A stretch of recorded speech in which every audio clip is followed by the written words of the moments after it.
박송 준비해 주신 분들께 다시 한번 감사의 박수 부탁드리겠습니다.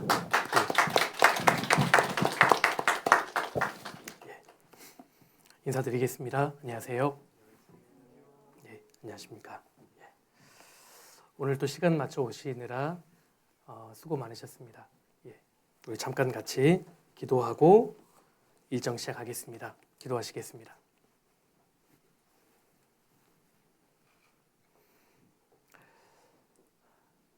우주 만물을 창조하시고 지금도 살아계셔서 인류의 역사를 주관하시는 고마우신 하나님 감사합니다. 이번 한 주간 하나님의 말씀인 성경을 배울 수 있는 여건과 마음을 허락해 주심을 감사드립니다. 모든 사람을 사랑하시는 하나님께서 말씀을 듣는 각 사람의 마음을 붙잡아 주시고 우리 중에 전해지는 말씀을 헛되이 듣거나 농담으로 여기는 분이 없도록 도와주옵소서. 부족한 자의 입술과 마음도 붙들어 주시고 성령께서 함께 하셔서 하나님이 살아계시다라는 것을 확실하게 알고 믿을 수 있도록 우리 모두를 도와주옵소서. 오늘의 시종도 오직 주님께 의지합니다. 저희를 언제나 사랑하시는 예수님 이름으로 기도드렸습니다. 아멘. 우리 성경 같이 찾아보겠습니다. 구약 성경 이사야 41장입니다.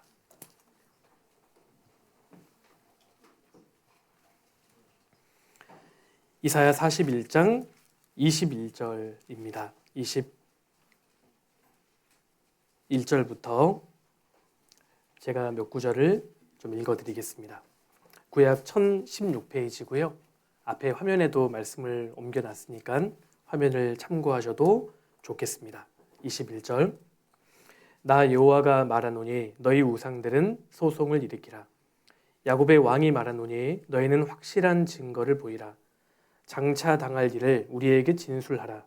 또 이전 일에 어떠한 것도 고하라. 우리가 연구하여 그 결국을 알리라. 혹 장래사를 보이며 후래사를 진술하라. 너희의 신됨을 우리가 알리라. 또 복을 내리든지 화를 내리라. 우리가 함께 보고 놀라리라. 24절 한 구절은 우리 같이 한번 읽겠습니다.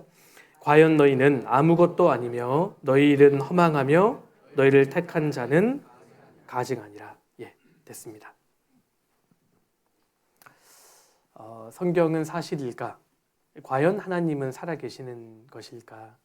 이 문제에 대해서 오늘도 좀 같이 한번 생각해 보겠습니다. 오늘날은 로켓을 우주로 쏘아 올리고 첨단 AI 이런 기술을 사용하는 과학 만능의 시대이지만 여전히 전 세계는 종교로 가득 차 있습니다. 과학이 아무리 발달해도 과학이 종교를 몰아내질 못합니다. 사람에게는 종교심이 있기 때문에 그렇습니다. 인도에만 3억 3천만 가지의 신이 있다고 해요. 놀랍죠? 아무도 안 놀라시는 것 같은데 그렇게 많대요. 네팔은 2억 개가 넘다고 하고요. 우리나라만 해도 사람들이 믿는 신이 참 많죠. 제주도 그 조그만한 섬 안에도 18,000개 이상의 신이 있다고 합니다. 저마다 옳다고 이야기하고 저마다 진리라고 주장합니다. 그럼 과연 어느 것이 진짜 신이고 내가 어떤 종교를 믿어야 내 인생의 근본적인 문제에 대한 답을 얻을 수 있을까요? 여기 다시 한번 이 말씀을 보시면 나 여호와가 말하노니 너희 우상들은 소송을 일으키라. 여러분 어제 잠깐 말씀드렸죠? 성경에서 여호와는 천지를 창조한 하나님의 이름입니다. 이사야 42장 8절에 나는 여호와니 이는 내 이름이라. 여호와는 하나님의 이름입니다. 천지를 창조한 하나님께서 말씀하시기를 너희 우상들은 소송을 일으키라. 여러분 우상이라고 하는 것은 하나님을 제외하고 사람들이 섬기는 모든 신들을 통칭합니다. 그래서 하나님께서 우상들에게 말씀하시는 거예요. 너희는 소송을 일으키라. 재판을 한번 해보자는 겁니다. 재판. 여러분 이 세상에 사람들이 얼마나 많은 그런 신을 섬기고 있는지 모릅니다. 여기 인도에는요, 그 가네샤라는 코끼리 머리를 하고 있는 신이 있습니다. 수천만 명이 이 신에게 기도합니다. 이사를 하거나 취업을 하거나 결혼하기 전에 복을 받기 위해서 이 가네샤에게 기도합니다. 그럼 행운이 온다고 믿는 겁니다. 잡다한 신들이 많습니다. 인도에만 3억 3천만 가지 이상의 신이 있다고 하고요. 힌두교인들의 그 모습입니다. 여러분, 힌두교인들은 결혼한 여성들은 이마에 헤나로 점을 찍어요. 붉은색 점을. 여러분, 이슬람 여인들은 히잡을 쓰고 다닙니다. 눈만 내놓고 다니죠. 그들에게 인권이라는 게 있습니까? 여러분, 동양에 있는 참 많은 신들입니다. 중국의 관우신도 있고요. 장비, 유비신도 있고 정말 잡다한 신들이 많이 있습니다. 그런데 여기 보세요. 하나님 말씀하시기를 그들이 바알을 위하여 산당을 건축하고 자기 아들들을 바알에게 번제로 불살라 드렸나니 이는 내가 명하거나 말하거나 뜻한 바가 아니니라. 여러분, 고대 가나안 이 중동 사람들이 극단적으로 행했던 악습이 뭔지 아십니까? 자기 신 바알을 위해서 자기 아들들, 어린아이들을 불살라 바쳤습니다. 인신 제사가 실제로 있었습니다. 자기 복 받겠다고 어린아이들을 불살라 바쳤다니까요. 바알신을 숭배하는 겁니다. 실제로 어린아이를 불살라 바쳤습니다. 여러분, 그런데 이런 짓거리를 계속 역사 가운데 해오고 있는 겁니다. 사람들이. 여러분, 고대 암몬, 인신, 사람을 바쳤던 신전이 발견됩니다. 여기 제단 밑에는 수천 개의 그 어린아이들의 뼈조각이 발견돼요. 페니키아 사람들이 어린아이들을 단체로 불살라 바쳤습니다. 그 유골이 지금 그대로 발견되고요. 이집트에도 인신공양 제단이 발견됩니다. 페루에도요. 다량의 어린아이들을 다 죽였어요. 사람을 바친 겁니다. 멕시코의 아직트 문명입니다. 실제로 산 사람 심장을 빼가지고 제단에 바치기도 했습니다. 하나님 하지 말라고 하셨거든요. 여러분, 이 모습이 그 매년 브라질에서 열리는 카니발 축제입니다. 여러분, 카니발의 어원이 뭔지 아세요? 원래 여러분, 카니발이라는 단어가 까르네빠라 바알입니다. 바알에게 바치는 고기라는 뜻이에요. 원래 인신제사였습니다. 인신제사, 인신공양. 여러분, 사실 모든 종교에는 인신제사가 있습니다. 우리나라도 있었습니다. 심청전의 내용이 뭐예요? 인신공양이잖아요. 여러분, 모든 종교와 모든 그 철학은 결국은 인신, 제사를 요구합니다. 여러분, 불교도 있습니다. 그런데 성경이 전해지는 곳마다, 복음이 전해지는 곳마다 그러한 폐습들이 없어져 왔던 거예요. 사람들은 진짜 신이 누구인지를 모르는 것 같습니다. 정말 신이 있다면 사람을 이토록 고통스럽게 하는 것일까요? 모든 종교의 끝이 뭔지 아십니까? 고행입니다. 너 고행해. 그러면 내가 좋은 데 보내줄게. 착하게 살아. 그럼 좋은 데 보내줄게. 인간에게 뭔가를 계속 요구합니다. 심지어 목숨까지 요구하는 것이 결국은 인간이 만들어낸 종교입니다. 자, 하나님 말씀하시는 겁니다. 너희 우상들은 진짜 소송을 일으켜 봐라. 너희가 진짜 신이라면 한번 재판 한번 해보자는 겁니다. 여러분, 재판을 왜 하는 거예요? 시시비비를 가리기 위해서입니다. 누구 말이 옳고 누구 말이 그른지를 위해서 재판하는 거잖아요. 그럼 재판할 때 누가 이기죠? 어떤 사람이 이겨요? 목소리 큰 사람이 이길까요? 돈 많은 사람이 이길까요? 여러분, 재판할 때에는 증거가 중요합니다. 재판은 증거 싸움이거든요. 그래서 하나님 이렇게 말씀하시는 겁니다. 너희는 확실한 증거를 보이라 라고 말씀하시면서 세 가지를 거론하시는데, 자, 하나님 말씀이 얼마나 논리적인지 보세요. 정말 너희가 신이라면 증거를 보여봐라. 확실한 증거를 보이라 라고 말씀하시면서 세 가지를 말씀하십니다. 자, 정말 신이라면 이전 일에 어떠한 것을 고하라. 여러분, 시간과 공간 밖에 계시는 진짜 절대자가 있다면 인간 역사의 시작부터 지금까지를 우리에게 알려줄 수 있어야 합니다. 그죠? 과거의 역사를 진술하라. 두 번째, 장차 당할 일을 우리에게 또한 진술하라. 지금부터 앞으로 미래의 역사가 어떻게 될 것인지를 그대로 진술할 수 있어야 한다. 진짜 신이라면. 그리고 세 번째, 또 복을 내리고 화를 내리라. 그러니까 생사화복을 주관할 수 있는 능력을 가진 존재가 있다면 신이라고 인정해 줄게. 지금 그 말씀을 하시는 겁니다. 사람이 태어나서 죽고 화를 받고 복을 받는, 정말 그러한 능력이 있는 존재가 있다면 신이라는 겁니다. 그렇지 않아요? 여러분, 하나님 말씀이 얼마나 논리적인지를 보십시오. 도덕적으로 훌륭하고 좋은 말을 많이 한다고 해서 신이라는 증거가 될 수 없습니다. 여러분, 그런 말은 저도 할 수 있어요. 여러분, 마음 선하게 가지세요. 착하게 사세요. 그런 말은 저도 할 수 있습니다. 근데 그게 절대자라는 증거가 될 수 없거든요. 진짜 신이 있다면 인간 역사의 시작부터 마지막까지를 그대로 진술을 할 수 있어야 되고, 그 진술대로 역사를 이끌어올 수 있는 능력이 있어야 합니다. 만약에 진짜 그 존재가 있잖아요, 신입니다. 여러분, 인간이 살면서 제일 하지 말아야 되는 것이 미래의 역사를 미리 이야기하는 겁니다. 내일 반드시 이런 일이 될 거야. 그 말이 조금이라도 벗어나면 부도가 나는 거예요. 여러분, 용하다고 하시는 분이 간혹 있죠? 용한 점쟁이 분들, 방바닥에다가 돗자리 깔고 그 점을 봐줍니다. 근데 그런 용하다고 하는 점쟁이 분들이 안 하는 게 한 가지 있습니다. 뭔지 아세요? 책을 안 씁니다. 여러분, 이상하지 않아요? 진짜 앞으로 어떻게 될 것인지 알면 책을 내면 될 거 아니에요. 그럼 대박 나지 않겠습니까? 책을 안 씁니다. 왜요? 자기의 말이 글로 하나 딱 적힌 순간 취소할 수가 없잖아요. 바로 망하게 되어 있습니다. 하나님께서는 이 방법으로 자신을 증명하시겠다라고 말씀하십니다.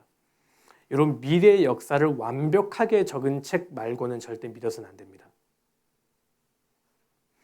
여러분, 각 종교마다 경전들이 있습니다. 불교는 불경이 있잖아요. 이슬람교는 코란경이 있고 힌두교는 베다 경전이 있습니다. 그런데 인간의 역사 시작부터 마지막까지를 그대로 진술을 하고 있는 책은 성경밖에 없습니다. 인간이 지어 쓴 책과 수준 차이가 난다는 뜻입니다. 자, 그래서 오늘은 인간 역사의 시작에 있었던 몇 가지의 사건 좀 말씀드린 다음에 아직 이루어지지 않는 미래 역사입니다. 미래 역사 사건을 좀 간략하게 말씀을 드리고자 합니다. 오늘 말씀만 주의 깊게 잘 들어보셔도 야, 진짜 성경은 신기한 책이다. 하나님이 살아 계실 수 있겠다. 아마 그 생각이 저는 드실 거라고 생각합니다. 아무튼 잘 들어봐 주세요. 이 마귀와 하나님 간의 재판 하나만 우리가 보더라도 왜 우리가 하나님만 믿어야 하는지를 분명히 알 수 있습니다. 하나님만 믿어야 합니다. 하나님만 진짜 신입니다라고 이야기하면 현대인들은 싫어해요. 왜 기독교는 이렇게 독단적이야?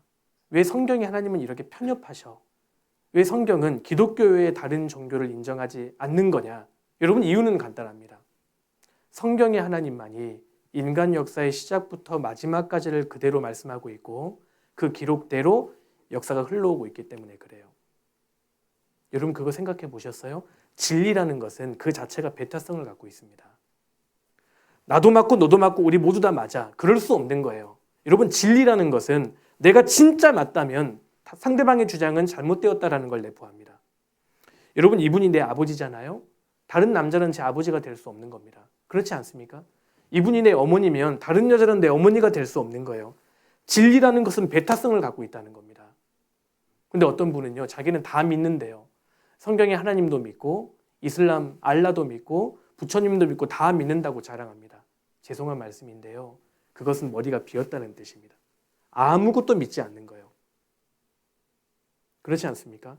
진리라는 것은 그 자체가 배타성을 갖고 있습니다. 오늘 이 하나님과 마귀의 재판 하나만 보더라도 왜 성경이 진짜 사실인지를 우리가 알 수 있을 거예요. 원고는 하나님입니다. 피고는 마귀, 우상들입니다. 그럼 판사님은 누굴까요? 판사가 누구예요? 우리들입니다. 우리는 판결을 내려야만 해요. 그래서 재판 과정을 잘 살펴보신 다음에 하나님은 계신다. 아니, 하나님은 그런 거 없다. 성경은 사실이다. 아니, 성경은 거짓이다. 판결해야 합니다. 근데 판사님들이 판결하려면 조건이 있어요. 어떻게 해야 될까요? 잘 들으셔야 돼요. 원고 말, 피고 말을 잘 들어보셔야 합니다. 근데 판사님들이 간혹 졸아요. 그 판사님의 판결을 인정할 수 없습니다. 여러분 판결을 제대로 하기 위해서는 일단 잘 들어보시는 게 필요합니다. 잘. 성경은 우리의 결단을 요구하는 책입니다. 자, 만약에요. 이 책의 인간 역사의 시작부터 마지막까지가 미리 다 기록되어 있다면 이 책은 누구 책입니까? 물론 이 책은 제 책이에요. 제가 돈 주고 산 거거든요. 근데 제가 그걸 물어본 거 아니지 않습니까? 인간 역사의 시작부터 마지막까지가 그대로 다 기록되어 있다면 이 책은 하나님 책입니다. 하나님 살아계시는 것을 인정하셔야 합니다. 그래서 오늘은 인간 역사의 처음에 있었던 몇 가지 사건, 그리고 아직 이루어지지 않는, 근데 우리 시대에 준비되고 있는 예언의 내용을 간략하게 같이 한번 살펴보려고 합니다. 자, 오늘 기분 나쁘신 일 있었던 거 아니죠? 심상치가 않거든요, 표정이 지금. 지금 우리가 2026년도를 살고 있는데요. 자, 지금 전 세계 인구가 몇 억인지 혹시 아세요? 82억. 예, 어떻게 알고 계시네요? 뭐 세워보셨어요? 82억 정도 됩니다. 굉장히 많은 사람들이 지구상에 살고 있는데 여러분, 우리는 지금 시간과 공간 속에 살고 있기 때문에 반드시 이렇게 될 수밖에 없습니다. 과거로 거슬러 올라가면 올라갈수록 세계 인구는 줄어들어요. 자, 그래서 1999년, 2000년 당시에 세계 인구가 몇 억이었는지 혹시 기억하시는 분 계십니까? 여기 혹시 2000년생들도 계시죠? 안 계시나 봐요. 2000년생. 세계 인구가 그 당시에 몇 억이었는지 아세요 혹시? 60억.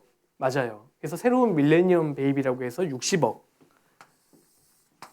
지금으로부터 약 26년 전으로 거슬러 올라가면 세계 인구가 60억이었고요. 여러분 1800년대는 세계 인구가 10억이었습니다. 여러분 인구는 기하급수적으로 증가해 왔던 겁니다.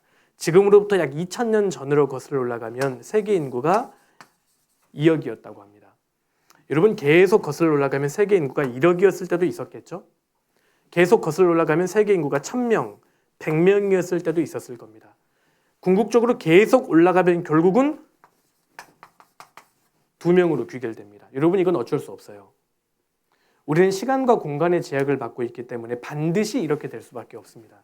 여러분 제가 지금 종교적인 이야기를 드리는 것이 아니라 이건 상식입니다. 그리고 이 2명은 남자와 남자여도 안 되고요. 여자와 여자여도 안 됩니다. 반드시 남자와 여자, 부부여야만 합니다. 왜 이게 가능하냐? 한 사람이 혈액형이 A 오고 한 사람이 B 오면 정확하게 지금처럼 4가지의 혈액형만 존재합니다. 여러분 민족이 다르고 인종이 달라도 혈액형만 같으면 수혈이 가능하잖아요. 그게 무엇을 의미하겠어요? 조상이 같다는 뜻입니다. 지금 A형, B형, AB형, O형밖에 없잖아요. 그 말은 조상이 같다는 뜻입니다. 결국은 2명으로 귀결되는데 성경은 2명의 이름과 그리고 2명이 살았던 장소까지 명시하고 있습니다.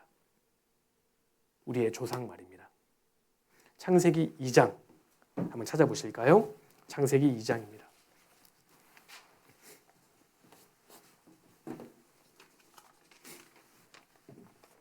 창세기 2장 8절입니다. 8절. 자, 그 유명한 에덴 동산입니다. 8절. 여호와 하나님이 동방의 에덴에 동산을 창설하시고 그 지으신 사람을 거기 두시고. 여러분 최초의 2 사람이 살았던 장소입니다. 에덴에 있었던 동산, 에덴 동산입니다.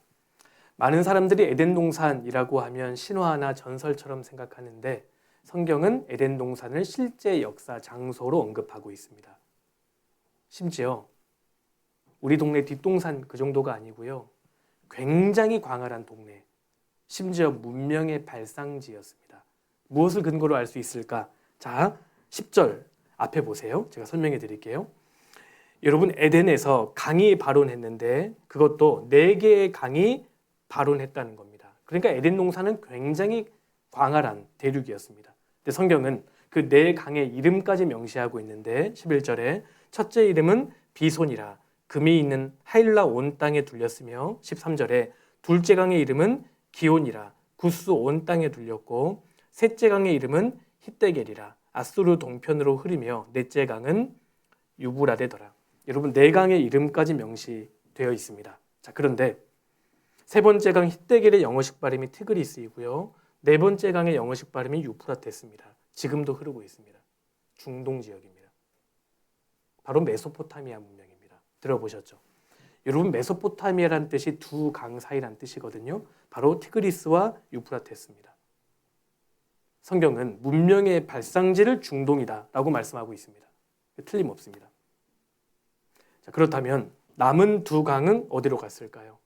과학이 발달하면서 고고학이 발달하면서 비손과 기온강의 흔적까지 최근에 발견해냈습니다.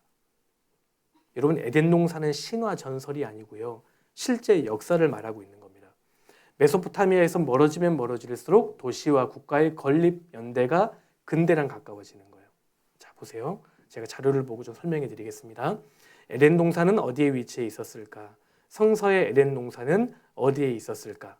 자, 성경에 4개의 강의 이름이 명시되어 있는데 그 중에 2개는 지금도 흐르고 있죠. 티그리스와 유프라테스 강입니다. 이것을 근거로 중동 지역이라는 것을 우리가 추측해 볼 수 있는 겁니다. 오늘날 중동 지역의 지도인데 두 강은 지금도 흐르고 있습니다. 바로 메소포타미아 문명입니다. 비손과 기온강의 흔적까지 발견됐습니다. 여러분 성경에 보시면 그러니까 이곳이 에덴 동산 지역이었다는 것을 알 수 있는데 사라진 강, 비손과 기온, 첨단 과학이 규명해냈다고 했죠. 자, 비손강이 하일라 온 땅에 둘렀다는 기록이 있습니다. 이곳이 하일라 땅입니다. 그런데요, 금이 있는 하일라 땅이라고 되어 있죠. 지금도 이 하일라 지역에 금 광산이 굉장히 많이 남아 있습니다. 여러분 광산들인데요, 금 광산들이에요. 여기 마드아드 그 다하부 광산 같은 경우는 이름이 금의 요람이라는 뜻입니다. 실제로 지금도 금이 많이 나와요.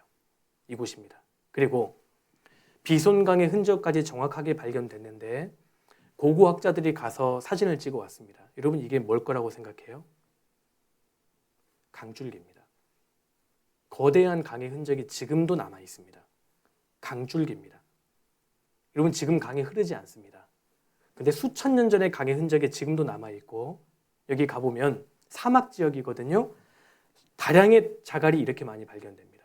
여러분 자갈은 사막에서 발견돼야 돼요? 강가에서 발견돼야 돼요? 강가에서 발견돼야 되잖아요. 엄청나게 많은 자갈들이 지금도 남아 있습니다. 그리고 위성 사진을 찍어보면 여기 보세요. 강줄기가 지금도 흔적이 남아 있습니다. 비손강의 흔적을 발견해낸 겁니다. 그리고 여기 둘째 강의 이름은 기온이라 구스 온 땅에 둘렸다고 되어 있는데 여기가 구스 온 땅인데 카룬강이 지금도 흐르고 있습니다. 기온강입니다. 카룬강. 그러니까 성경에 기록되어 있는 4강의 흔적이 지금 그대로 남아있고 중동 지역에서 성서 고고학 발굴 작업이 활발하다. 에덴 동산은 지금의 페르시아만이다. 에덴 동산은 메소포타미아에 있었다. 여러분 성경은 신화 전설을 말하는 게 아닙니다. 실제 역사를 말씀하고 있는 거예요. 실제로 가장 오래된 문명이 메소포타미아입니다. 메소포타미아에서 이집트, 인더스, 황하로 건너갔던 겁니다. 모든 민족, 나라의 기원을 살펴보면 결국은 메소포타미아에 딱 몰려들게 되어 있습니다. 가장 오래된 문명입니다. 재미있는 것은 에스겔 31장 16절에 에덴의 모든 나무가 지하로 내려갔다는 구절이 있다는 겁니다. 같은 장 18절에도 에덴 나무와 함께 지하에 내려갈 것이요. 에덴 동산의 모든 나무, 동식물들이 지하로 내려갔다는 구절이 있거든요. 여러분 신기하게도 이 지역에서 가장 많은 석유가 매장되어 있습니다. 이 지역이에요. 과거의 에덴 동산 지역이었습니다. 페르시아만입니다. 재미있는 것은 가장 많은 석유를 매장하고 있는 나라가 사우디아라비아거든요. 사우디아라비아가 여기에서 석유가 안 나요. 여기에서 많이 납니다. 에덴 동산 지역이었습니다. 세계 석유의 47.7%가 중동 지역에 집중되어 있는데 여러분 석유는 절대 정상적인 방법으로는 형성이 안 됩니다. 만약에 정상적인 방법으로 형성이 되면 우리나라에서도 만들 수 있을 거 아니에요. 석유는 동물들, 특히 유기물질이 천재지변에 의해서 갑작스럽게 매몰되어야 합니다. 굉장히 빠른 속도로 산소와 결합하면 안 돼요. 굉장히 빠른 속도로 지하로 매몰되어야 하고 지하에서 고압과 고열을 받았을 때 석유가 생성됩니다. 여기 보세요. 석유의 원료는 생물의 사체입니다. 석유의 근원이 되는 물질은 오래전에 살았던 육지 및 해안의 동식물의 유해이다. 여러분, 특별히 동물이에요. 동물. 그러니까 이곳에 가장 많은 석유가 매장되어 있다는 것은 엄청난 동물이 천지지변에 의해서 갑작스럽게 지하에 매몰되었다는 분명한 증거가 되는 겁니다. 에덴 동산의 증거입니다. 에덴 동산이 지하로 내려간 게 맞아요. 그리고 산소와 결합이 되면 안 됩니다. 갑작스럽게 지하로 내려가야 돼요. 보십시오. 분자 생물학을 통해서 아담과 이브, 하와의 존재도 입증해 냈습니다. 미토콘드리아 연구를 통해서 인류의 어머니는 단 한 명이다. Y 염색체 규명을 통해서 인류 아버지 역시 한 명이다. 이게 밝혀진 겁니다. 여러분, 모든 여성이 공통적으로 가지고 있는 미토콘드리아 DNA가 있습니다. 사는 곳이 다르고 인종이 달라도 모든 여성이 공통적으로 미토콘드리아 DNA를 가지고 있다는 것은 조상이 같다는 뜻이에요. 하와의 존재를 이렇게 입증해 낸 겁니다. 여러분, 인류의 기원이 됐던 어머니는 한 명이었다. 그래서 모든 인류는 한 쌍으로부터 유래되었다. 이것이 유전학적으로 사실입니다. 결국은 한 쌍이에요. 두 사람입니다. 두 사람. 여러분, 오늘날 DNA 검사를 많이 하잖아요. 언제 DNA 검사해요? 드라마 같은 거 많이 보셨죠? 친자 확인할 때 DNA 검사를 많이 하잖아요. 근데 오늘날은 그거 꼭 그런 의학적인 목적이 아니고 시간 남아가지고 하시는 분들이 있습니다. 그러니까 DNA 검사를 해서 내 피가 그 일본 피가 몇 퍼센트 섞였고 몽골 피가 몇 퍼센트 섞였고 이것까지 다 그 나오거든요. 시간 나면 한번 해보세요. 10몇만 원 한다고 해요. 시간이 좀 있어야겠죠. 그렇죠? 근데 이 DNA 검사를 하는 사람이 많아지면 많아질수록 데이터베이스가 쌓일 거 아니겠어요? 세계적으로 사람들이 하고 있으니까 이걸 역추적하기 시작했습니다. 학자들이. 그런데 크게 세 줄기로 갈라지더라는 겁니다. DNA 뿌리가 셈족이고요. 함족이고 야벳 쪽입니다. 세 갈래로 나눠져요. DNA가. 근데 이 역사책에 나오는 거 아세요? 셈족, 함족, 자벳 쪽입니다. 근데 이게 성경에 나옵니다. 여러분, 노아의 아들이 3명이었는데 그 아들들의 이름이 셈과 함과 야벳이거든요. 그리고 그 세 줄기는 결국 하나에 딱 귀결됩니다.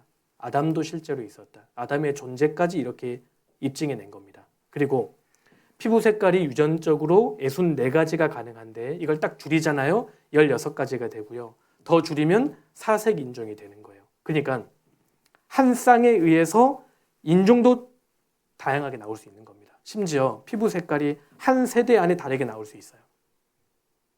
그러니까 흑인종, 황인종, 백인종 조상이 따로 있는 게 아니라고요. 여러분, 우리 민족도 우랄 알타이어족입니다. 우랄 알타이 산맥을 넘어온 민족이에요. 계속 거슬러 올라가면 어디에 딱 귀결될까요? 메소포타미아입니다. 메소포타미아. 그러니까 성경이 서양 종교가 아니란 뜻입니다. 우리의 기원을 설명하고 있는 책입니다. 자, 보세요. 그래서 생김새와 사는 곳이 달라도 유전자는 99.9% 이상 같다. 인류는 모두 한 가족이란 이야기다. 인류 조상은 유전적으로 하나다. 이걸 입증해 낸 겁니다. 여러분, 성경은 처음부터 사실을 말씀하고 있는 겁니다. 그죠? 인류의 조상 두 사람이 아담과 하와 한 쌍이었고 그들이 살았던 장소가 어떤 동산이라고요? 에덴 동산이었습니다. 이걸 성경을 말씀하고 있습니다. 자, 그리고 아담과 하와가 하나님 말씀에 범죄했거든요. 그래서 하나님께서는 아담과 하와를 에덴 동산에서 쫓아내버리고 다시는 들어오지 못하도록 지하로 완전히 매몰시켜버린 겁니다. 자, 아담과 하와를 통해서 인류가 번성하기 시작합니다. 그런데 아담의 10대 손이 노아라는 사람인데 노아가 살았을 당시의 세상은 죄가 완전히 딱 가득 차버렸습니다. 그래서 하나님이 이 세상을 물로 심판하겠다라고 작정하세요. 여러분, 하나님은 사람을 사랑하시거든요. 성경을 끝까지 배워보시면 아시겠지만 너무너무 사랑하십니다. 그런데 인간의 죄는 미워하십니다. 하나님은 동시에 거룩하시기 때문에 죄에 대해서만큼은 반드시 심판하셔야만 해요. 자, 노아 때 죄가 완전히 가득 차버렸습니다. 제가 성경을 보여드릴게요. 창세기 6장 11절에 때 노아 때입니다. 온 땅이 하나님 앞에 폐괴하여 강포가 땅에 충만한지라. 이런 폐괴라는 단어는 폐륜 범죄 생각하시면 됩니다. 주로 성적인 죄입니다. 간음죄가 가득 찼고, 그리고 강포가 영어로 violence입니다. 폭력, 포악, 살인죄. 그러니까 간음죄와 살인죄가 특별히 땅에 완전히 충만한지라. 여러분, 지금으로부터 약 4,800년 전입니다. 하나님이 보신즉 이 땅이 폐기하였으니 이는 땅에서 모든 혈육 있는 자의 행위가 폐기함이었더라. 그래서 하나님께서는 이 세상을 물로 심판하기로 작정하시고 이렇게 말씀하시는 겁니다. 13절에 하나님이 노아에게 이르시되 모든 혈육 있는 자의 강포가 땅에 가득하므로 그 끝날이 내 앞에 이르렀으니 내가 그들을 땅과 함께 멸하리라. 심판하시겠다는 겁니다. 그런데 당시 의인이었던 노아에게는 피할 수 있는 방법을 주신 거예요. 너는 잣나무로 너를 위하여 방주를 쥐되 그 안에 간들, 칸막이로 막고 역청으로 그 안팎에 칠하라. 역청은 아스팔트 찌꺼기입니다. 그 당시 방수 효과가 있었어요. 여러분, 지금도 중동에서 그 가옥을 만들 때요, 안팎에 역청을 칠합니다. 방수제입니다. 방수제 효과가 있거든요. 방주를 만들려고 하신 겁니다. 방주 들어보셨죠? 방주가 뭐죠? 네? 다 아시는데 그냥 설명하기 좀 애매하죠? 여러분, 쉽게 방주하면 뚜껑이 달린 배다 이렇게 생각하시면 됩니다. 근데 일반 배와 차이가 있다면 방주는 모터가 없어요. 엔진이 없습니다. 추진력이 없고 노아 같은 방향을 조절하는 것이 없습니다. 그냥 물 위에 안전하게 떠 있는 선박이에요. 이게 방주입니다. 그러니까 방주를 만들라고 하나님 말씀하신 겁니다. 자, 그런데 노아야, 너 그냥 잘 만들어 봐. 이렇게 말씀하신 게 아니고 방주의 설계도까지 하나님이 알려주세요. 15절에 그 방주의 제도는 이러하니 장이 300규빗, 광이 50규빗, 고가 30규빗이며 거기 창을 내되 위에서부터 한 규빗에 내고 그물은 옆으로 내고 상중하 3층으로 할지니라. 여러분, 상중하 3층으로 되어 있는 거대한 선박을 만들라고 하셨는데 방주의 설계도를 알려주십니다. 제가 정리해 드릴게요. 자, 보세요.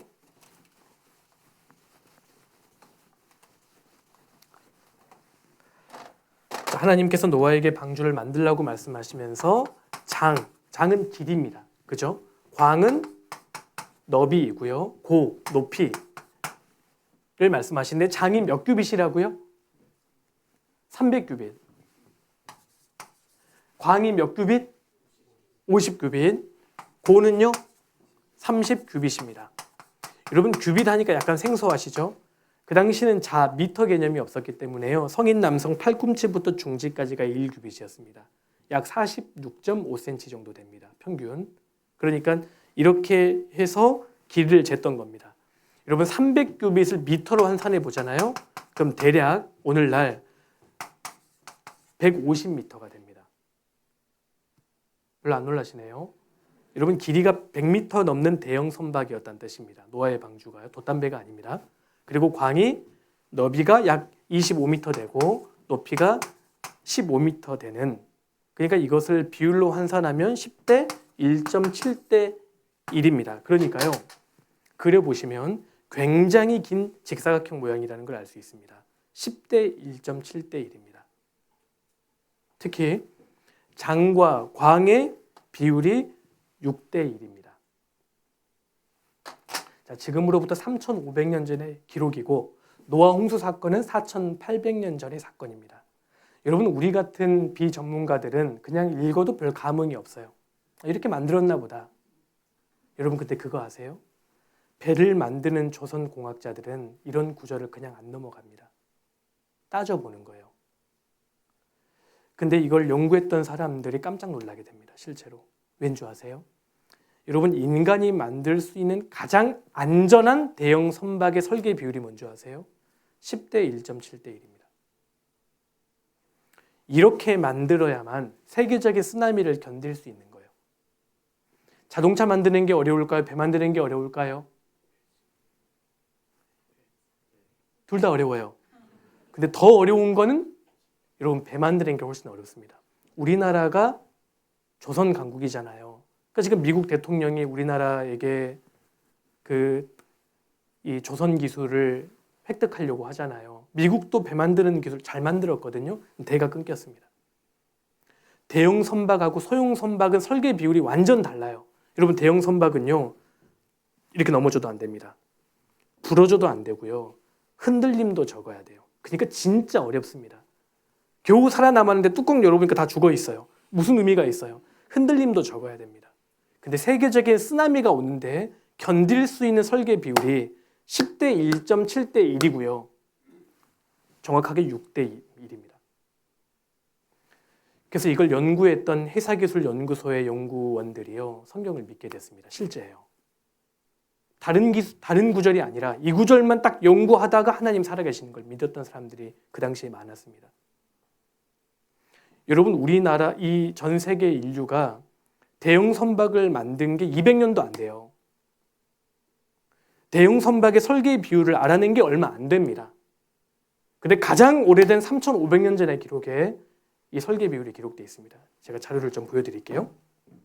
여기 이걸 그림으로 그려보면 축구 경기장보다 훨씬 긴 규모였다는 걸 알 수 있고요. 여객기보다 훨씬 큰 규모입니다. 미국 켄터키주에서는 실제 사이즈로 방주를 만들어 보기도 했습니다. 거대한 규모예요. 여러분 이 정도 규모면 지구 동물의 3배 이상을 수용할 수 있다는 것도 입증이 됩니다. 여러분 오해하지 마세요. 강아지를 태운 거예요.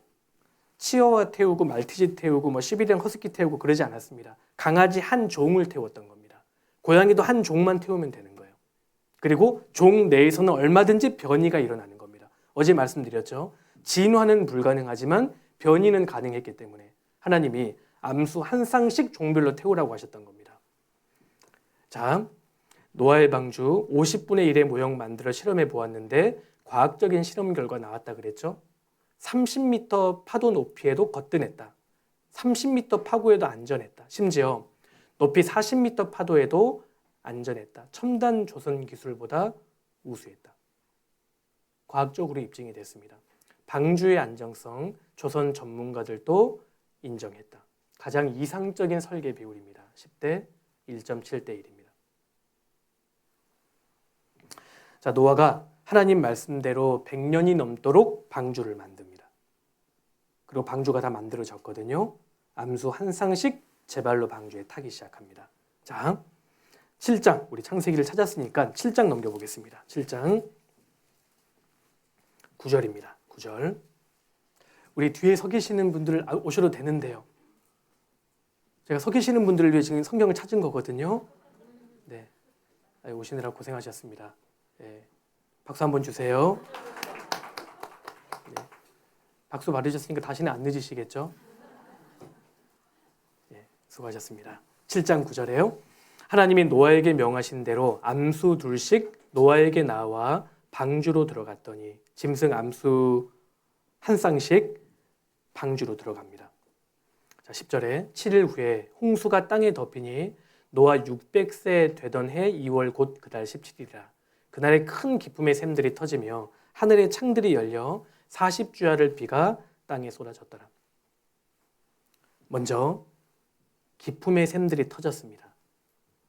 지하수와 천여수가 터져버린 거고 하늘의 창들이 열렸다고 되어 있죠. 계속 비가 땅에 쏟아졌습니다.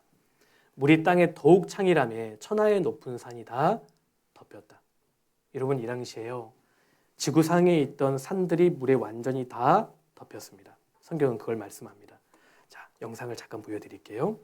이런 모습이었을 것이다 라는 겁니다. 먼저 기쁨의 샘들이 터졌습니다.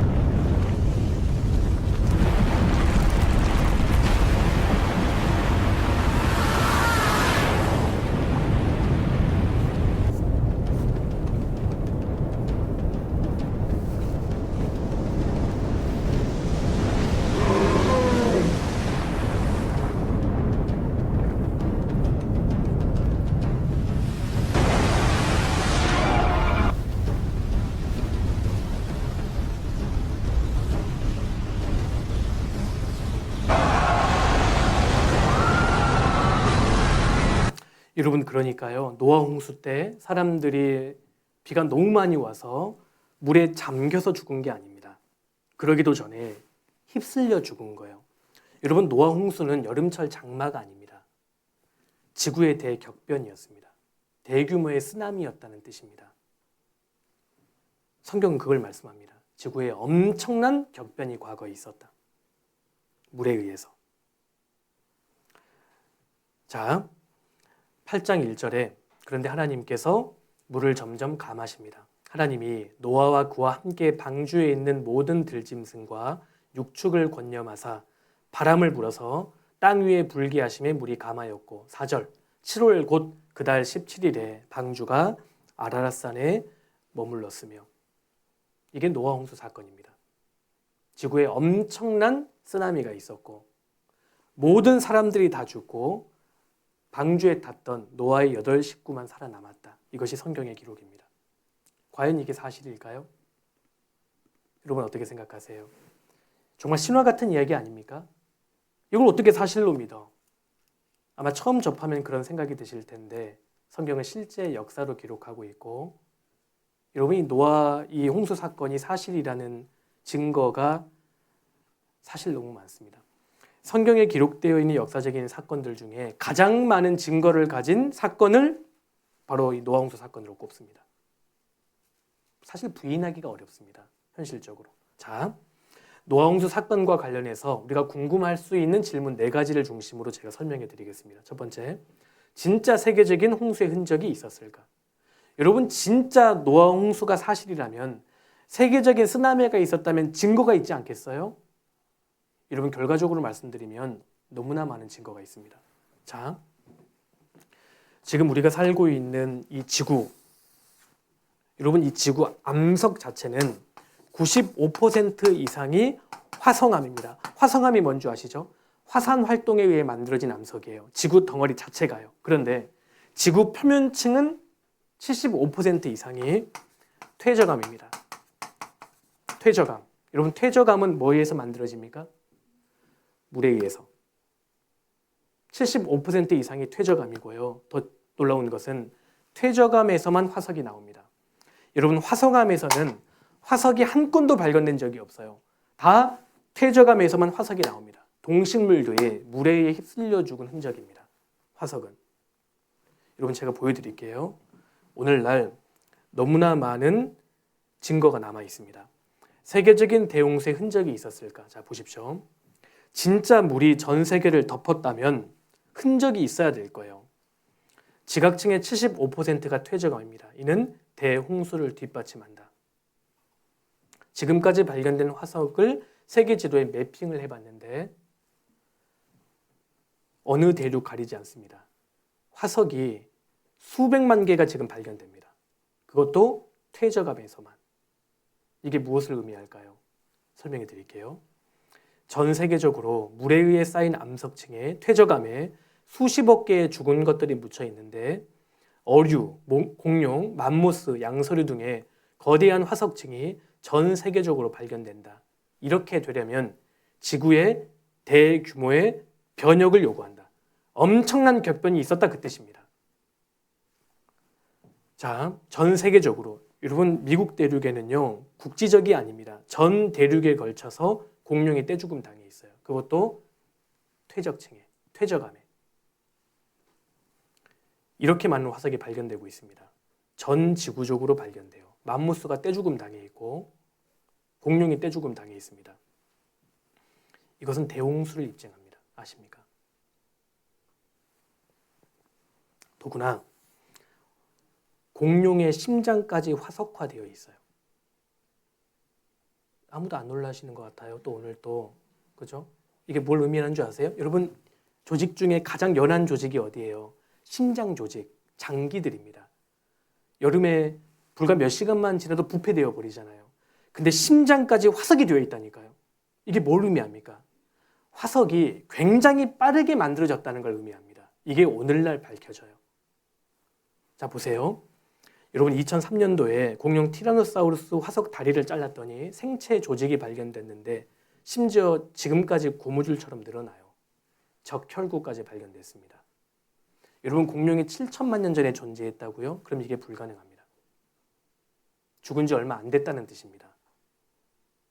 자, 보존 상태가 너무 좋아요. 지금 발견되는 모든 화석이 보존 상태가 너무 좋고 이탈리아에서 발견된 공룡의 새끼 화석인데 내장까지도 남아 있었다. 보존 상태가 너무 좋습니다. 자, 물고기가 잘 놀고 있었는데요. 죽었어요. 그러면 화석이 안 만들어집니다. 주변 물고기가 뜯어먹고 박테리아 때문에 남아나질 않는 거예요. 여러분 제가 왜 이 말씀 드리는 줄 아세요? 저는 이렇게 배웠거든요. 학교 시간에. 화석과 지층이 어떻게 만들어지느냐.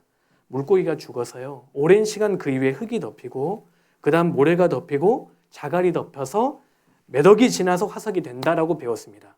상식적으로 생각해 보세요. 그렇게 화석은 안 만들어집니다. 안 만들어진다니까요. 그런데 보세요. 보존 상태가 너무 좋다는 겁니다. 등뼈까지 남아 있어요. 지느러미까지 남아 있고 아가미까지 남아 있습니다. 보존 상태가 너무 좋지 않습니까? 해산물들이거든요. 지금 움직이는 것처럼 생동감이 있잖아요. 오랜 시간에 걸쳐 만들어지는 것이 아닙니다. 이렇게 만들어지는 거예요. 잘 놀고 있었거든요. 갑자기 흙이 덮쳐야 됩니다. 적어도 이 흙은 물고기의 속도보다 빨랐을 거예요. 살아있을 때 갑자기 압사당한 겁니다. 이렇게 화석이 만들어집니다. 그래서 오늘날은 지질학자들도 이걸 인정합니다. 지층과 화석은 시간이 중요한 것이 아니라 사건이 중요하다. 대이벤트가 있었다. 이걸 인정하는 겁니다. 살아있을 때 갑자기 매몰된 증거인 겁니다. 여러분 큰 물고기가 작은 물고기 뜯어먹다가 화석이 됐어요. 여러분 저녁 드셨잖아요. 지금 소화시키고 있죠. 얘는 소화도 못 시키고 죽었다니까요. 소화시키기도 전에 압사당한 겁니다. 이런 화석이 굉장히 많이 발견됩니다. 돌고래 화석인데 새끼 젖을 먹이던 찰나에 화석이 된 거예요. 젖을 먹고 있는데 갑자기 압사당했다는 뜻입니다. 수십억 개의 화석이 보존 상태가 하나같이 좋아요. 여러분 조개 화석인데요. 조개가 입을 다물고 있습니다. 발견되는 모든 조개 화석들이 입을 다물고 있어요. 여쭤볼게요. 조개 죽을 때 입을 벌리고 죽어요? 다물고 죽어요? 조개탕 드셔보셨잖아요. 입을 벌리고 죽잖아요. 근데 지금 다 다물고 화석이 되어 있습니다. 살아있을 때 갑자기 화석화가 진행되었다는 뜻입니다. 오늘날 이게 밝혀집니다. 여러분 화석과 지층을 만들기 위해서는 전 세계적으로 저탕류가 발생해야 한다라는 걸 인정합니다. 저탕류가 뭐냐? 흙과 물이 섞인 고밀도의 퇴적물이에요. 그러니까 농도가 굉장히 짙은 흙탕물 생각하시면 됩니다. 전 세계적으로 저탕류가 휩쓸고 지나갔는데 저탕류는 어떻게 발생하느냐? 홍수입니다. 홍수.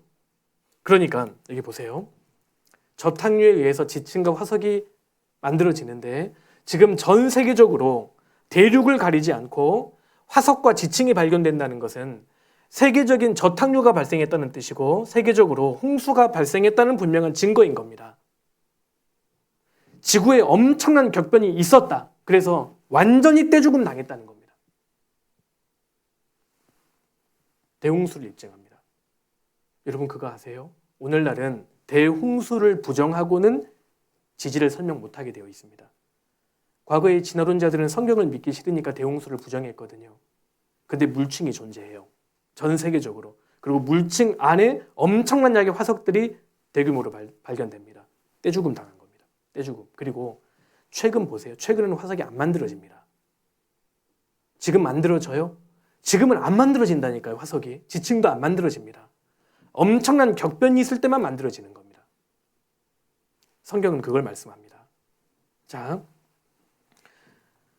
여러분 지금 실제로 전 세계는 홍수에 대한 흔적으로 가득하거든요. 시간이 별로 없으니까요. 제가 간략하게 보여드릴게요. 세계에서 가장 높은 산맥이 히말라야 산맥입니다. 가장 높은 산이 에베레스트 산이죠. 세계 최고봉에 왜 해저의 지층이 존재할까? 가장 높은 산에 엘로밴드가 존재합니다. 퇴적층입니다.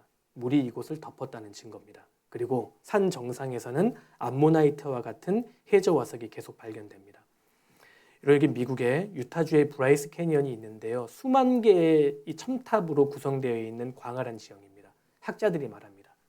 이곳이 만들어지려면 이곳을 물이 덮어야 가능하다. 이게 브라이스 캐니언입니다.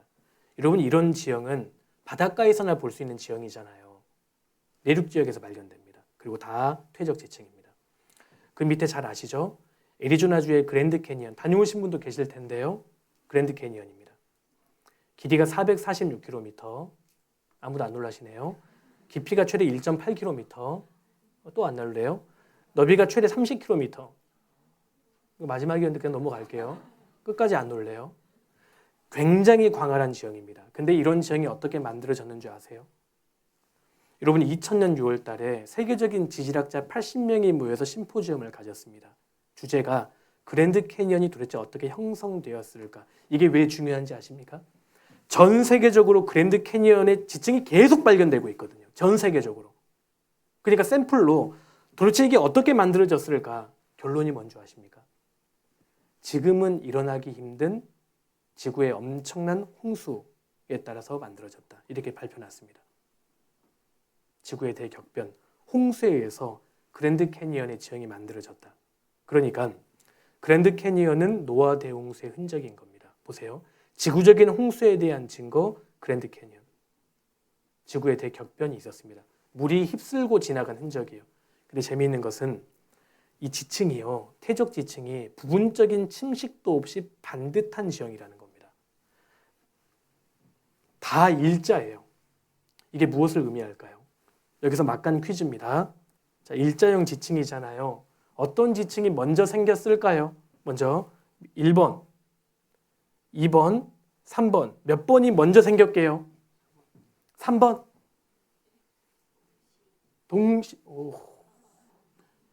동시에 생겼어요. 여러분 이게 밝혀지는 겁니다. 예전에는요. 이게 가장 오래됐고 몇 억이 지나서 이게 쌓이고 점점점 쌓인다고 이렇게 진화론자들이 생각했거든요. 여러분 진화론자들은 시간을 길게 잡으면 잡을수록 유리해요. 지금 진화가 안 이루어지고 있잖아요. 시간을 길게 잡으면 자기들에게 유리합니다. 지금 진화가 안 이루어지잖아요 라고 얘기하면 너 오래 살아봤어? 100억 년 살아봤니? 이렇게 답변하거든요. 항상. 근데 오늘날 이 지층이 빠른 속도로 동시에 만들어진다는 게 밝혀집니다. 자, 물과 보여드릴게요. 함께 한꺼번에 이동하는 고밀도 퇴적물의 흐름을 저탁류라고 하는데 오늘날 많은 지질학자들은 지층이 저탁류의 과정으로 형성된 것임을 인정한다. 수중에서 수평으로 흙을 이동시켰을 경우에도 이런 지층이 형성된다는 자, 것. 보세요. 보셨죠? 빨리 지나갔네요. 다시 보여드릴 수는 없고 동시에, 그러니까 저탁류가 위에 흐르면서 거의 동시에 쌓여지는 겁니다. 이게 빠른 속도로. 자, 보십시오. 오랜 기간에 걸쳐서 지층이 만들어진다면 부분 침식이 있어야만 해요. 그 위에 또 쌓였을 테니까요. 근데 지금 발견되는 모든 퇴적 지층이 다 일자형이라는 것은 급속한 퇴적을 의미합니다. 이것을 지금 현재 진화론자들도 인정할 수밖에 없어요. 이게 현실적으로 밝혀진 게 1980년 미국의 세인트 헬렌 화산입니다. 80년 5월 달에요. 화산이 폭발해서 원래 이랬던 모습이었는데 산 정상이 솜두리째 완전히 다 뽑혀버렸습니다. 그리고 밑에 있는 스피릿 호수에 다 빠졌거든요. 근데 재미있는 것은 이러한 지형이 3일 만에 만들어졌다는 겁니다. 여러분 보십시오. 이 정도부터 여기까지의 그 지층이라면 진화론자들은 최소 50만 년에서 300만 년 잡아요. 무슨 배짱으로 그렇게 말하는지 모르겠어요. 무조건 한 50만 년 됐겠다 이렇게 말하거든요. 3일 만에 만들어져서 3일 만에. 그리고 2주일 만에 이 협곡이 만들어진 거 아세요? 화산 하나가 폭발하니까 협곡이 2주 만에 만들어진 겁니다. 2주 만에. 그러니까 지층과 화석은 시간이 중요한 게 아니라 이벤트가 중요했구나 라는 것을 알게 됐던 겁니다. 그러니까 이 정도 규모의 그랜드 캐니언이 만들어지려면 지구에 엄청난 홍수가 있었다. 대격변이 있었다는 것을 입증하는 겁니다.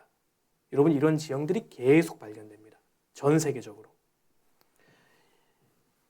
이게 아프리카 남부에 남비비아가 있습니다. 피쉬리버 캐니언이 있거든요. 그랜드 캐니언처럼 똑같이 생겼습니다. 홍수가 만들어낸 지형입니다. 여러분 시안 이그루 지역이 있잖아요. 여기에 안지아의 협곡이라고 있습니다. 중국의 그랜드 캐니언이라고 불리거든요. 동일하게 생겼습니다. 홍수가 만들어낸 겁니다. 중동에도 있어요. 자발 샴스입니다. 오만의 그랜드 캐니언처럼 동일하게 생겼습니다. 전 세계적으로 이런 지형이 있다는 것은 지구에 엄청난 쓰나미, 격변이 있었음을 입증하는 겁니다. 자, 그리고 여기 보세요. 두 번째, 그렇다면 지구를 덮었던 물은 어디에서 왔을까? 여러분, 전 세계를 완전히 덮였던 물 정도라면 양이 어마어마했을 것 아니에요. 성경에 답이 있습니다. 먼저 노아 홍수가 터졌던 그날에 큰 기품의 샘들이 터졌다고 되어 있죠. 첫 번째, 여러분, 땅 아래 제2의 바다가 있다는 게 밝혀집니다. 그러니까 지하에 있는 지하수와 천여수가 터져서 나왔다는 얘기인데, 심지어 지구 대양을 합친 것보다 3배 이상의 물이 지하에서 발견됩니다. 이게 최근에 밝혀진 거예요. 엄청난 양이 지하에 들어가 있습니다. 그리고 하늘의 창들이 열렸다고 되어 있는데, 여러분, 창세기 1장에서 하나님이 지구를 만드실 때 궁창이 스카이, 하늘이거든요. 하늘 아래의 물과 하늘 위의 물로 나누셨다라는 말씀이 있습니다. 그러니까 지구가 있었는데요. 하늘 아래의 물은 바다잖아요. 하늘 위의 물은 지구를 둘러싸고 있는 물층이 있었다는 것을 우리가 유추해 볼 수 있는 겁니다.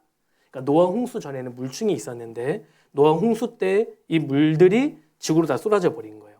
자, 그렇다면 물층이 있었다면 어떤 효과가 있었을까요? 학자들이 조사해 봤습니다. 감마선, X선, 자외선을 물층이 완전히 차단해 줍니다. 여러분, 살인광선들이에요. 그럼 물층이 있었다면 어떤 결과가 있었느냐 보세요. 극에서 극까지 온화한 기후이고 바람과 폭풍우가 없으며 분모지의 확장이 없습니다. 결정적인 것은 성장기가 계속되고 그러면 수명이 길어진대요. 동식물의 종이 훨씬 더 많아집니다. 물층이 있었다면. 그러니까 화석이 이해가 되는 거예요. 왠 줄 아세요? 여러분, 지금 발견되는 화석의 종류가 훨씬 지금보다 생물이 다양하고요. 크기가 2-3배 정도는 더 큽니다. 화석으로 발견되는 생물의 크기가요. 제가 보여드릴게요. 여러분, 이게 잠자리 화석인데요. 이 검은색이 오늘날 잠자리 크기입니다. 이 정도 돼요. 한쪽의 날개 길이가 30cm니까 1m짜리 잠자리가 날아다닌다고 생각해 보십시오. 별로 안 놀라시네. 이런 잠자리 키우세요? 집에서? 바퀴벌레가 30cm, 나비가 56cm, 이런 화석들이 발견되는 겁니다. 악어가 15m, 소가 9m, 거대증 보세요. 파충류에는 공룡들뿐만 아니라 거대한 거북류도 발견되고 있으며 일반적으로 포유류는 오늘날과 비교할 때 크기가 2배에 달한다. 그래서 화석 증거에 의하면 초기 지구는 지금과 달랐을까라는 말이 그래서 나오는 겁니다.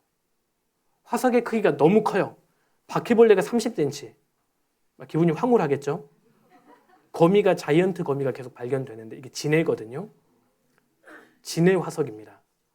여러분, 현재 비버 크기인데 화석으로 발견되는 비버의 크기는 2-3배 정도 됩니다. 암모나이트가 이렇게 크고요. 이게 무슨 화석인 줄 아세요? 쥐입니다. 쥐. 그런데 오늘날 쥐 크기인데 이 정도니까요. 이 정도 쥐면은 700kg예요. 쥐 몸무게가 700kg. 감이 안 오시죠? 이게 쥐인데 티코가 800kg거든요. 그러니까 티코만한 쥐가 다닌다고 생각해 보세요. 여러분, 이게 가능했다니까요. 과거에 지구는. 왜요? 물층이 있었기 때문입니다. 소가 9m짜리 화석이 발견되고 거북이도 이렇게 커요. 사람 발자국도 큽니다. 이게 공룡 발자국인데 거인족들이 살았다라는 말이 그래서 나오는 거예요. 태고의 세계는 거인족의 세계였을 것이다. 여러분, 가장 키가 큰 발견된 인간의 화석이 11m입니다. 키가요. 왜요? 물층이 있었어요.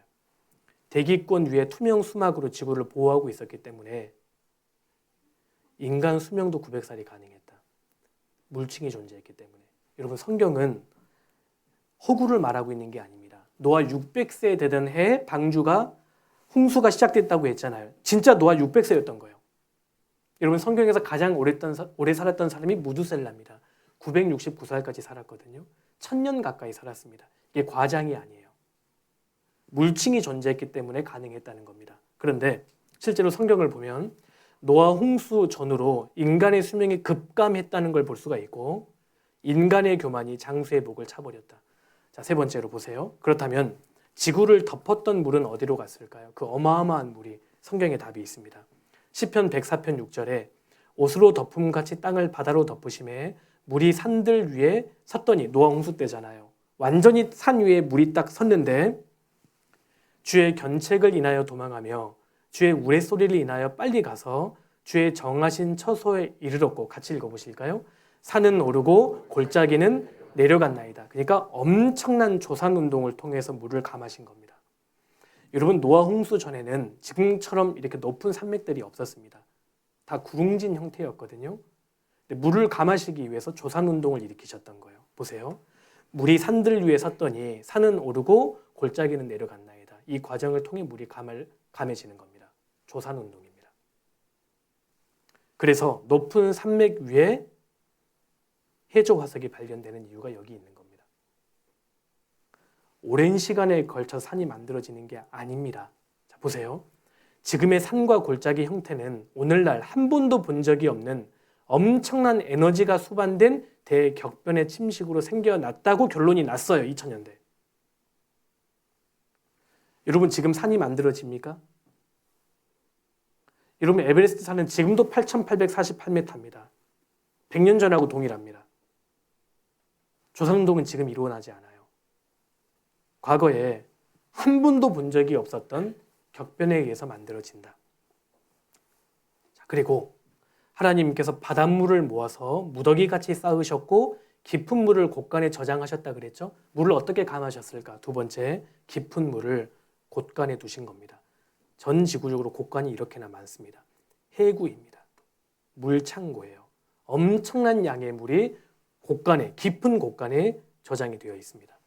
가장 깊은 해연이 챌린저 해연이잖아요. 10km가 넘습니다. 깊이가요. 그런데 최근에는 11km까지 발견됐어요. 깊은 물을 곳간에 두셨습니다. 그리고 바닷물을 모아서 무더기같이 쌓으셨다고 되어 있는데 물을 얼리면 됩니다. 그럼 물을 쌓을 수 있잖아요. 남극과 북극입니다. 여러분 이게 남극 대륙인데요. 어마어마한 규모의 대륙입니다. 미국 대륙보다 훨씬 크고 호주 대륙의 2배 이상입니다. 이 어마어마한 대륙이 다 빙하입니다. 물이 실제로 무더기같이 딱 쌓여 있는 거예요. 얼려서. 평균 두께가 2km. 최고 두께가 4km. 지금 깨어 계시는 거 맞죠? 반응이 없으신. 여러분 그런데요. 이 남극 대륙의 눈을 한번 치워 볼게요. 그럼 이런 모양일 것 같죠? 근데 이런 모양입니다. 무슨 뜻이에요? 여기에 눈이 온 게 아닙니다. 전혀 상관없는 대륙이었는데 갑자기 바닷물이 무더기같이 딱 쌓여버린 거예요. 여기에. 자, 남극의 얼음을 다 녹이면 해수면이 58m 상승합니다. 그러니까 남극의 얼음을 녹이고 북극 얼음 녹이고요. 높은 산맥을 깎고 해구를 메우고 높은 산맥을 깎고 골짜기를 딱 메우지 않습니까? 지금 지구가 어떤 모양이 되는 줄 아세요? 바다에 완전히 잠기게 됩니다. 지구는 거의 완전히 바다에 덮인 상태가 된다. 천하의 높은 산이 다 덮였더라. 그 성경은 사실입니다. 노아 홍수 때 덮였던 물이 지금도 지구상에 저장이 되어 있는 거예요. 그리고 여러분 마지막으로 이것만 보고 좀 쉴게요. 그 외에 증거는 존재할까? 몇 가지만 제가 소개해 드릴게요. 여러분 방주가 아라랏산에 머물렀다고 말씀하셨는데 지금도 아라랏산이 존재합니다. 튀르키예와 아르메니아 국경 지역에 아라랏산이 있습니다. 해발 4,000m 이상은 만년설이에요. 눈으로 덮여 있습니다. 아라라트산, 아라랏산입니다.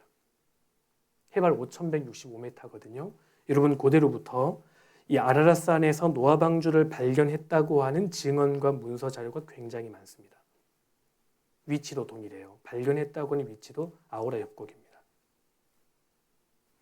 여러분 역사 기록인데 요세푸스 유대 고대사에는 방주에 조각을 떼어다가 활을 물리치는 부적으로 사용했다라는 역사 기록도 있고요. 지금 아르메니아 국장인데 국장 여기에 아르라산과 노아의 방주를 그려놨습니다. 역사가 히파프는 아라라산 정상에서 거대하고 검은 물체를 보았다고 기록했고 마르코 폴로 역시 기록했습니다. 이들은 다 역사가입니다. 그리고 1840년에 터키에 엄청난 지진이 발생했거든요. 그때 방주가 파괴되었고 상당 부분 소실되었다는 기록도 남아있는 거예요. 근데 1840년 이후로 방주를 발견했다고 하는 기록이 23건 이상입니다. 그 후로도 방주가 완전히 쪼개졌거든요. 그리고 여기 튀르키예와 아르메니아 국경에 알라산이 있는데 여기 아제르바이잔에 나흐치반이라는 도시가 있습니다. 나흐치반이 노아가 내려와서 정착한 곳이라는 의미예요. 원래 나하, 그러니까 노아입니다. 그들 발음으로. 그리고 튀르키예, 아제르바이잔, 아르메니아 상관없이 이 지역에 누흐라는 지명이 굉장히 많이 들어가 있어요. 누흐가 노아거든요. 여기 튀르키예 동남쪽에 여기 시나크라는 곳이 있습니다. 여기도 도시가 누후, 그리고 시나크라는 이름 자체가 노아의 도시라는 뜻이에요. 여러분 이런 지역들, 마을들 이름이 굉장히 많이 발견됩니다. 참고로 여기 계신 분들이 다 청년들이시니까 여러분 이것도 궁금하지 않아요? 제가 실제로 계산해 봤다니까요. 자, 성경에 따르면 아담과 하와 두 명으로 인류가 시작이 됐고 약 1700년이 지나서 대홍수가 발생합니다. 그래서 8명, 4쌍이에요. 정확하게. 노아와 노아 아내 그리고 셈, 함, 야벳과 그 며느리들 8명입니다. 4쌍으로 인해서 인류가 다시 시작이 됐는데 지금까지 4500년 정도가 지났거든요. 현재에 딱 이른 겁니다. 그러면 이게 진짜 맞다면 인구 증가율로 계산했을 때 현재 인구가 얼마나 존재해야 할까? 이거 궁금하지 않습니까? 궁금하다고 제발 대답해 줘요. 궁금하잖아요. 감사합니다. 인구 증가율을 0.46%로 잡아봤습니다. 여러분 최근 20년간 증가율이 1.1%였거든요. 이거 굉장히 소극적으로 잡은 거예요. 왜 보수적으로 잡았냐면 과거에는 전쟁도 많았고요. 전염병도 많았고 평균 수명이 짧았습니다. 0.46%로 잡아본 거예요. 자, 그러면 4,500년 전에 8명, 4쌍으로 시작됐을 때 현재 지구에 몇 명이 존재해야 할까? 계산해 보면 80억 명입니다. 무슨 뜻이에요? 현실적이란 뜻이에요. 지금 82억이 존재하잖아요. 여러분 인간의 이 생명의 이 역사가 생각보다 얼마 안 된 게 틀림없습니다. 자, 그런데 진화론에 따르면 자, 2명으로 잡아보겠습니다. 2명이 현생 인류가 30만 년 전에 출현했다고 주장하기 때문에 30만 년으로 잡아보았고 동일하게 0.46%로 잡아봤습니다. 진화론에 따르면 몇 명이 지금 존재해야 할까요? 10의 1003승명인데 감이 안 오시죠? 여러분 10의 10승이 100억이에요. 지금 100억이 안 되지 않습니까? 10의 1003승명이라면 지구가 이 인구를 수용 못합니다. 불가능한 거예요. 여러분 이런 거 생각해 보셨어요? 무조건적으로 믿지 마시고 계산 한번 해보십시오. 그런데 제가 100번 양보해서요. 인구 증가율을 0.1%로 잡았습니다. 이건 불가능한 거예요. 여러분 인구 증가율이 0.1%라면 인류는 이미 멸종됐을 거예요. 근데 제가 100번 양보해서 이렇게 잡아봤습니다. 그러면 어떻게 될까요? 현재 10의 130승명입니다. 이것도 말이 안 됩니다. 여러분 성경은 처음부터 사실을 말하고 있는 겁니다. 잠깐 쉬었다 하시죠. 참고로 예고편 말씀드리면 이제 미래 역사에 대해서 남은 시간은 좀 같이 한번 생각하겠습니다. 5분만 잠깐 쉬겠습니다. 보십시오. 네, 자리에 앉아주시면 감사하겠습니다. 우리 성경 같이 찾겠습니다. 신약 성경 베드로후서 3장을 찾겠습니다.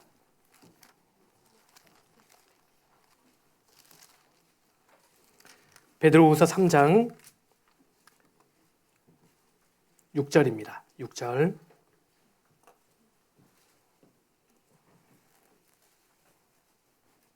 자, 6절, 7절 우리 두 구절을 같이 한번 읽어보실까요?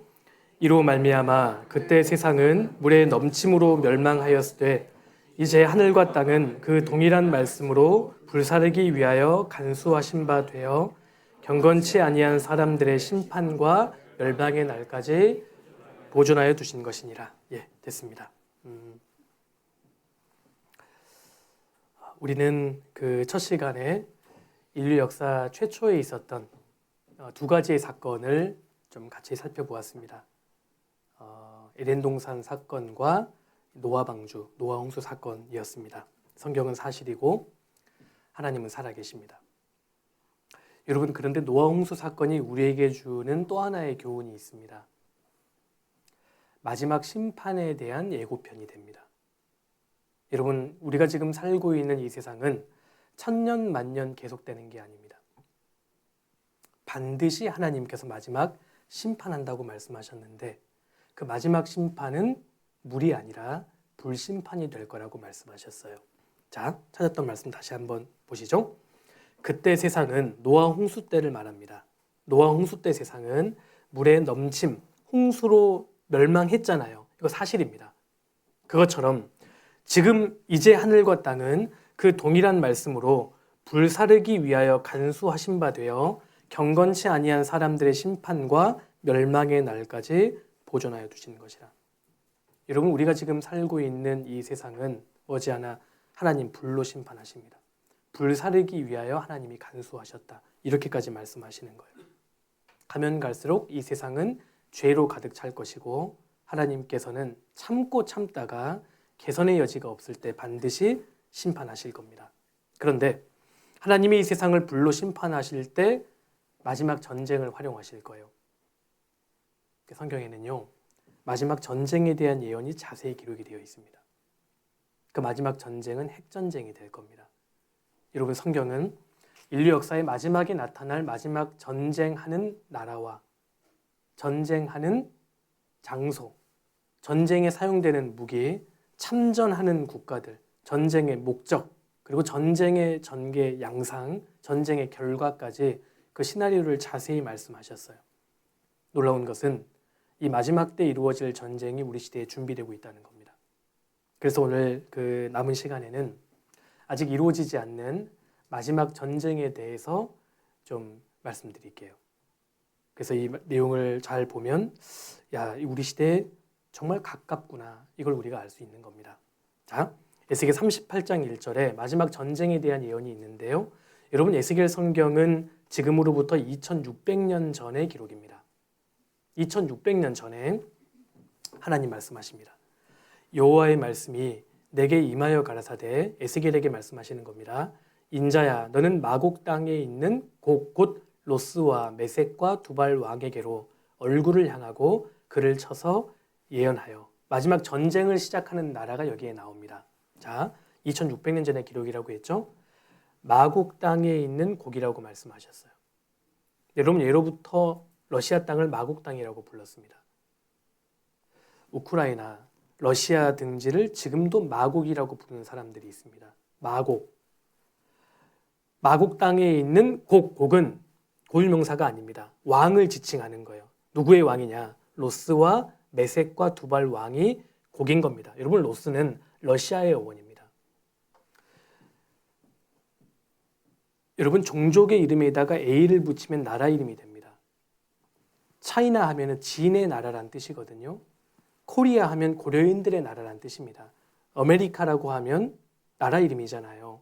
부족에다가 A 이름을 붙이면, A를 전미어를 붙이면 나라 이름이 되는 거예요. 로스에 A를 붙이면 러시아가 됩니다. 러시아가 로스의 나라라는 뜻입니다. 그리고 메섹은 히브리어로 메섹이고요. 헬라말로 모스키입니다. 모스크바의 어원입니다. 두발은 투볼스크의 어원인데 여러분, 2600년 전에는 러시아라는 나라가 존재하지 않았습니다. 로스와 메섹과 두발은 그 당시에 부족이었습니다. 마지막 전쟁을 할 텐데 러시아가 전쟁을 일으킬 것이라고 예언하고 계시는 거예요. 여러분, 그 당시에는 로스와 메섹과 두발이 한 왕에 의해 다스림 받지 않았다니까요. 그런데 마지막 때가 되면 이들이 한 왕, 곡에 의해서 다스림 받을 것을 전제하고 기록하고 있다는 겁니다. 러시아입니다. 자, 마곡은 지금의 우크라이나, 러시아, 크리미아, 그루지아 등지를 말합니다. 1787년도 신문인 그 지도인데요. 이게 마곡 보이세요? 우크라이나, 러시아 땅입니다. 마곡입니다. 자, 언어학적으로 여기 게세니우스 박사는 로스가 러시아의 어원, 두발이 투볼스크, 메색이 모스크바의 어원이며 이들의 종족이 분명히 현재 러시아인을 구성하고 있다고 말하고 있다. 러시아입니다. 1700년대 영국의 주교였던 로버트 로스라는 사람이 있습니다. 1700년대 사람인데 그 당시에 뭐라고 얘기했나 보세요. 여기 에스겔서에서 로스는 현대 러시아인 이름을 유래한 스키티아 주민을 의미한다. 러시아를 의미한다. 여러분 스코필드라는 사람은 1844년도에 출생한 미국의 신학자입니다. 이분이 1909년에 뭐라고 이야기했냐. 여기 대체적으로 현재 러시아는 마곡, 두발, 메색의 땅이다. 고대로부터 성경을 그대로 믿었던 학자들은 도대체 에스겔 38장의 마곡, 곡은 누구를 의미할까? 러시아라고 생각했습니다. 이견이 없습니다. 사실상. 1850년대 신문인데 여기 잘 안 보이시죠? 메색, 여기 투발입니다. 두발. 지금 러시아 땅입니다. 메색은 모스크바의 어원이 되거든요. 자, 9세기 초에 슬라브족과 바랑고이족이 점차 결집해서 루스라는 국가를 형성했다. 러시아입니다. 로스입니다. AD 9세기에 최초의 국가 형태가 키우 루스예요. 수도가 키우였습니다. 지금 우크라이나 수도입니다. 키우 루스. 로스의 어원은 노를 젓는 사람, 항해자라는 뜻이다. 키우 루스입니다. 자, 그런데 하나님 말씀하시죠. 로스와 메색과 두발 왕 고가 내가 너를 대적하여 너를 돌이켜 갈고리로 내 아가리를 꿰고 너와 말과 기병 내 온 군대를 끌어내되 완전한 갑옷을 입고 큰 방패와 작은 방패를 가지며 칼을 잡은 큰 무리와 이 러시아가 완전 무장을 하고 군대를 끌고 쳐들어온다는 겁니다. 15절에요.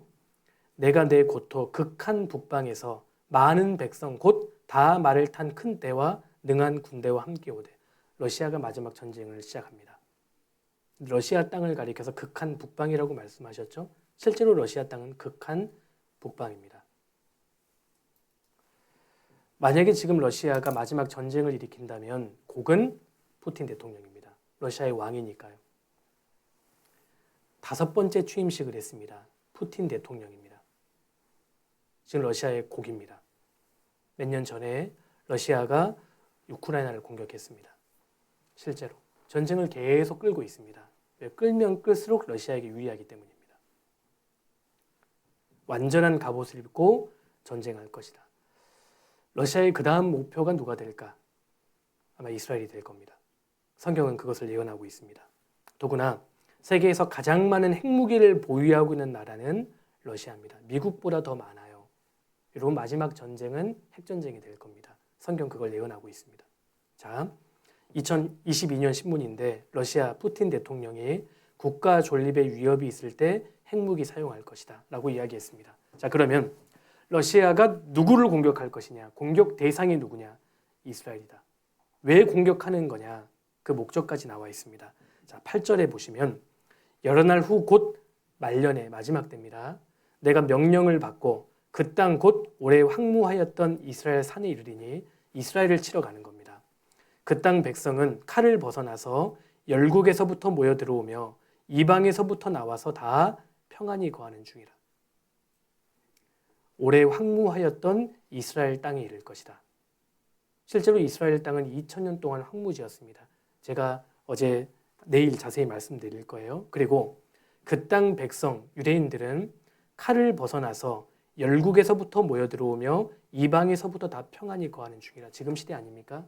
여러분 유대인들이 지금 열방에서부터 모여 들어와서 점점 평안히 거하게 될 겁니다. 지금 이스라엘이 회복됐습니다. 내일 자세히 말씀드릴 거예요. 그러니까 러시아가 마지막 때 이스라엘을 공격할 거라는 말씀입니다. 2600년 전에. 왜 공격하느냐? 목적이 12절에 나옵니다. 물건을 겁탈하며 노력하리라 하고 내 손을 들어서 황무하였다가 지금 사람이 거처하는 땅과 열국 중에서 모여서 짐승과 재물을 얻고 세상 중앙에 거하는 백성을 치고자 할 때. 왜 러시아가 마지막 이스라엘을 공격하느냐? 물건을 겁탈하며 노력하기 위해서 경제적인 목적입니다. 여러분, 마지막 인류의 전쟁은 사상 분쟁이 아닙니다. 종교적인 전쟁도 아닙니다. 경제적인 목적입니다. 성경 그걸 예언합니다. 그리고 세상 중앙에 거하는 백성, 유대인들입니다. 자, 지도를 보여드릴게요. 여러분, 실제로 이스라엘은 세계 중앙에 거하고 있습니다. 이스라엘이 끼고 있는 바다가 지중해잖아요. 지구 중앙에 있는 바다란 뜻입니다. 이스라엘 동쪽이 중동입니다. 중앙의 동쪽이란 뜻입니다. 대한민국은 극동아시아입니다. 여러분, 5대양 6대주로 이렇게 나누어졌을 때도 이스라엘이 중앙이고, 과거에는 판게아라고 해서 1대양 1대주였습니다. 대륙이 하나였을 때에도 이스라엘이 중앙이었습니다. 세상 중앙에 거하는 백성을 치고자 할 때 러시아의 다음 목표는 이스라엘이 될 겁니다. 자, 러시아의 경제는 갈수록 상황이 안 좋습니다. 여러분, 러시아는 자체 산업이 없습니다. 아세요? 두 가지 산업으로 먹고 살아요. 군수 산업하고 천연 자원을 수출해서 유지가 되는 나라가 러시아입니다. 그래서 지금 전쟁을 하는 거예요. 그런데 오늘날 우크라이나 전쟁 때문에 천연가스 수출이 완전히 막혔습니다. 24년도 신문이죠. 가스 수출이 반토막 났다. 러시아, 이대로면 부도의 날이 온다. 러시아가 점점 고립되고 있습니다. 그런데 물건을 겁탈하며 노력하기 위해서 이스라엘 공격한다고 했잖아요. 그럼 이스라엘한테 뭐 빼앗을 게 있을 거 아니에요? 여러분, 근데 신기하게도 2010년대에 들어와서 이스라엘 땅에서 엄청난 양의 석유와 천연가스가 계속 발견됩니다. 텔아비브 해안에서 석유를 발견하기도 하고요. 2013년도입니다. 한때 에너지를 의존했던 이스라엘, 이제 새로운 대형 가스의 생산국이 되다. 엄청난 양의 천연가스가 계속 발견되는 거 아세요? 더구나 푸틴 대통령의 학술 논문 주제가 러시아 경제 발전을 위한 천연자원 전략입니다. 이런 푸틴은 천연가스, 천연자원의 중요성을 누구보다 잘 알고 있어요. 고립되고 있는 러시아가 경제적인 목적으로 나중에 치게 될 겁니다. 여러분, 성경은 한 번도 틀린 적이 없습니다. 자, 러시아와 이스라엘 관계가 균열나고 있다. 러시아 이스라엘 관계가 악화되고 있다. 점점 더 악화될 겁니다. 그리고 결정적일 때 러시아가 이스라엘을 칠 수밖에 없는 명분이 생길 거예요. 두고 보십시오. 이스라엘을 공격합니다. 자, 근데 또 재미있는 것은 러시아가 이스라엘을 공격할 때 독자적으로 공격하는 것이 아니라 이스라엘을 치기 위해서 동맹을 맺는 국가 리스트까지 성경에 기록되어 있습니다. 여러분, 5절 보십시오. 5절. 2600년 전의 기록이라는 것을 염두하고 다시 한번 보세요. 5절. 그들과 함께한 바 방패와 투구를 갖춘 바사와, 여러분, 바사가 영어 성경으로 페르시아라고 되어 있습니다. 페르시아, 지금 어떤 나라죠? 1935년도에 페르시아 국호를 이란으로 바꿨습니다. 여러분, 이거 정말 신기하지 않습니까? 러시아가 이스라엘을 공격하는데 러시아 오른팔 역할을 하게 될 나라 첫 번째가 바사입니다. 이란입니다. 여러분, 역사 속에서 이 파사 이란은 이스라엘을 그렇게 괴롭힌 적이 없어요. 이스라엘을 가장 괴롭혔던 나라가 이라크와 이집트였습니다. 근데 마지막 전쟁할 때에는 러시아가 이스라엘을 공격할 텐데 그 가장 앞장서는 나라 중에 하나가 이란으로 되어 있다는 겁니다. 1779년 전까지만 해도 이란은 친미국가였습니다. 여기 혹시 연세 좀 드신 분들은 기억하실 거예요. 대한민국과 이란이 수교를 맺었고요. 여러분, 우리 서울 강남에 가보면 테헤란로가 있잖아요. 이란 수도 테헤란에 가보면 서울로가 있습니다. 수교를 맺었어요. 친미국가였다니까요. 그런데 79년도부터 이슬람 신정 정치가 시작되면서 반미국가, 반이스라엘 국가로 돌변한 겁니다. 지금 아시다시피 전쟁 중입니다. 구스는 에티오피아입니다. 여러분, 에티오피아 77년 전까지만 해도 친미국가였습니다. 지금은 공산국가가 됐잖아요. 붓은 리비아입니다. 여러분, 코리아 하면 한국이잖아요. 한국 하면 코리아입니다. 붓 하면 에로부터 원래 리비아입니다. 리비아 하면 붓이거든요. 붓도 1966년도, 69년도 전까지만 해도 친미국가였습니다. 지금은 친러시아 국가가 되어 있습니다. 고멜, 여러분, 지금도 고멜이라는 도시 이름을 가진 나라가 있습니다. 벨라루스입니다. 친러시아 국가입니다. 그리고 그 모든 때와 극한 북방의 도갈마 족속이 어딘 줄 아세요? 여러분 도갈마를 한국어로 표기하면 돌골족입니다. 돌골족. 삼국지 읽어보신 분들은 너무 친숙하지 않아요? 돌골이 지금 어디예요? 튀르키예입니다. 여러분 돌골이 튀르키예입니다. 그리고 그 모든 때 곧 많은 백성의 무리를 너와 함께 끌어낼 것이다. 자, 러시아와 동맹 맺는 나라를 하나님 이렇게 예언하셨는데 우리 시대에 그대로 이루어진다는 겁니다. 여러분 2600년 전의 기록이에요.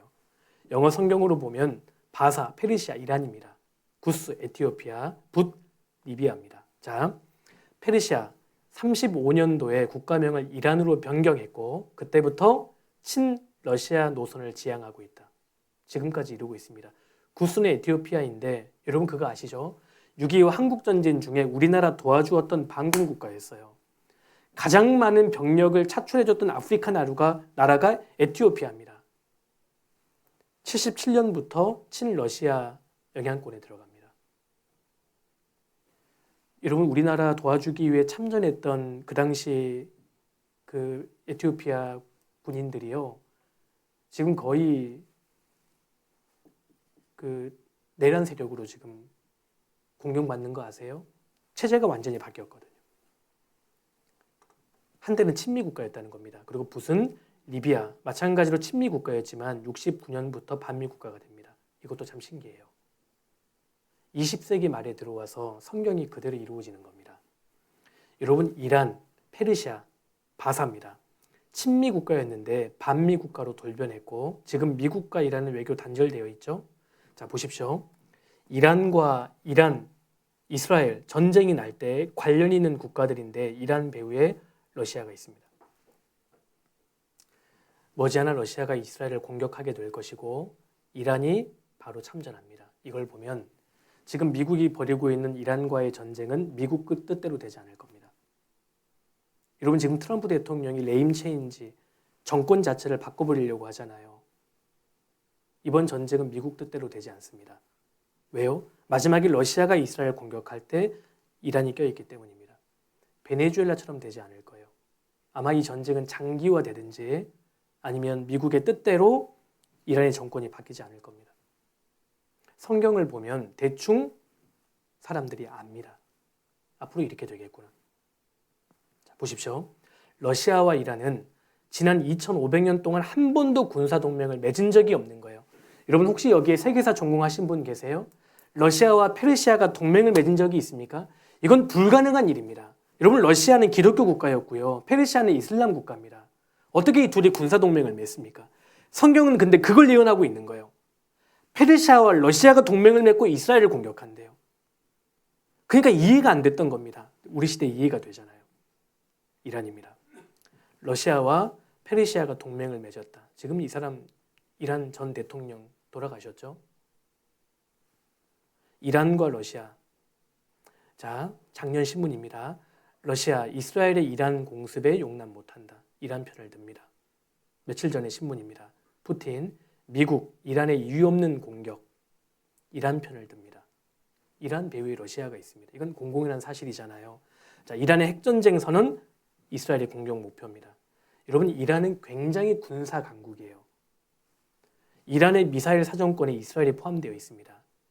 이스라엘을 겨냥한 신형 탄도미사일을 공개하기도 했고 지금은 이분이 고인이 되셨죠.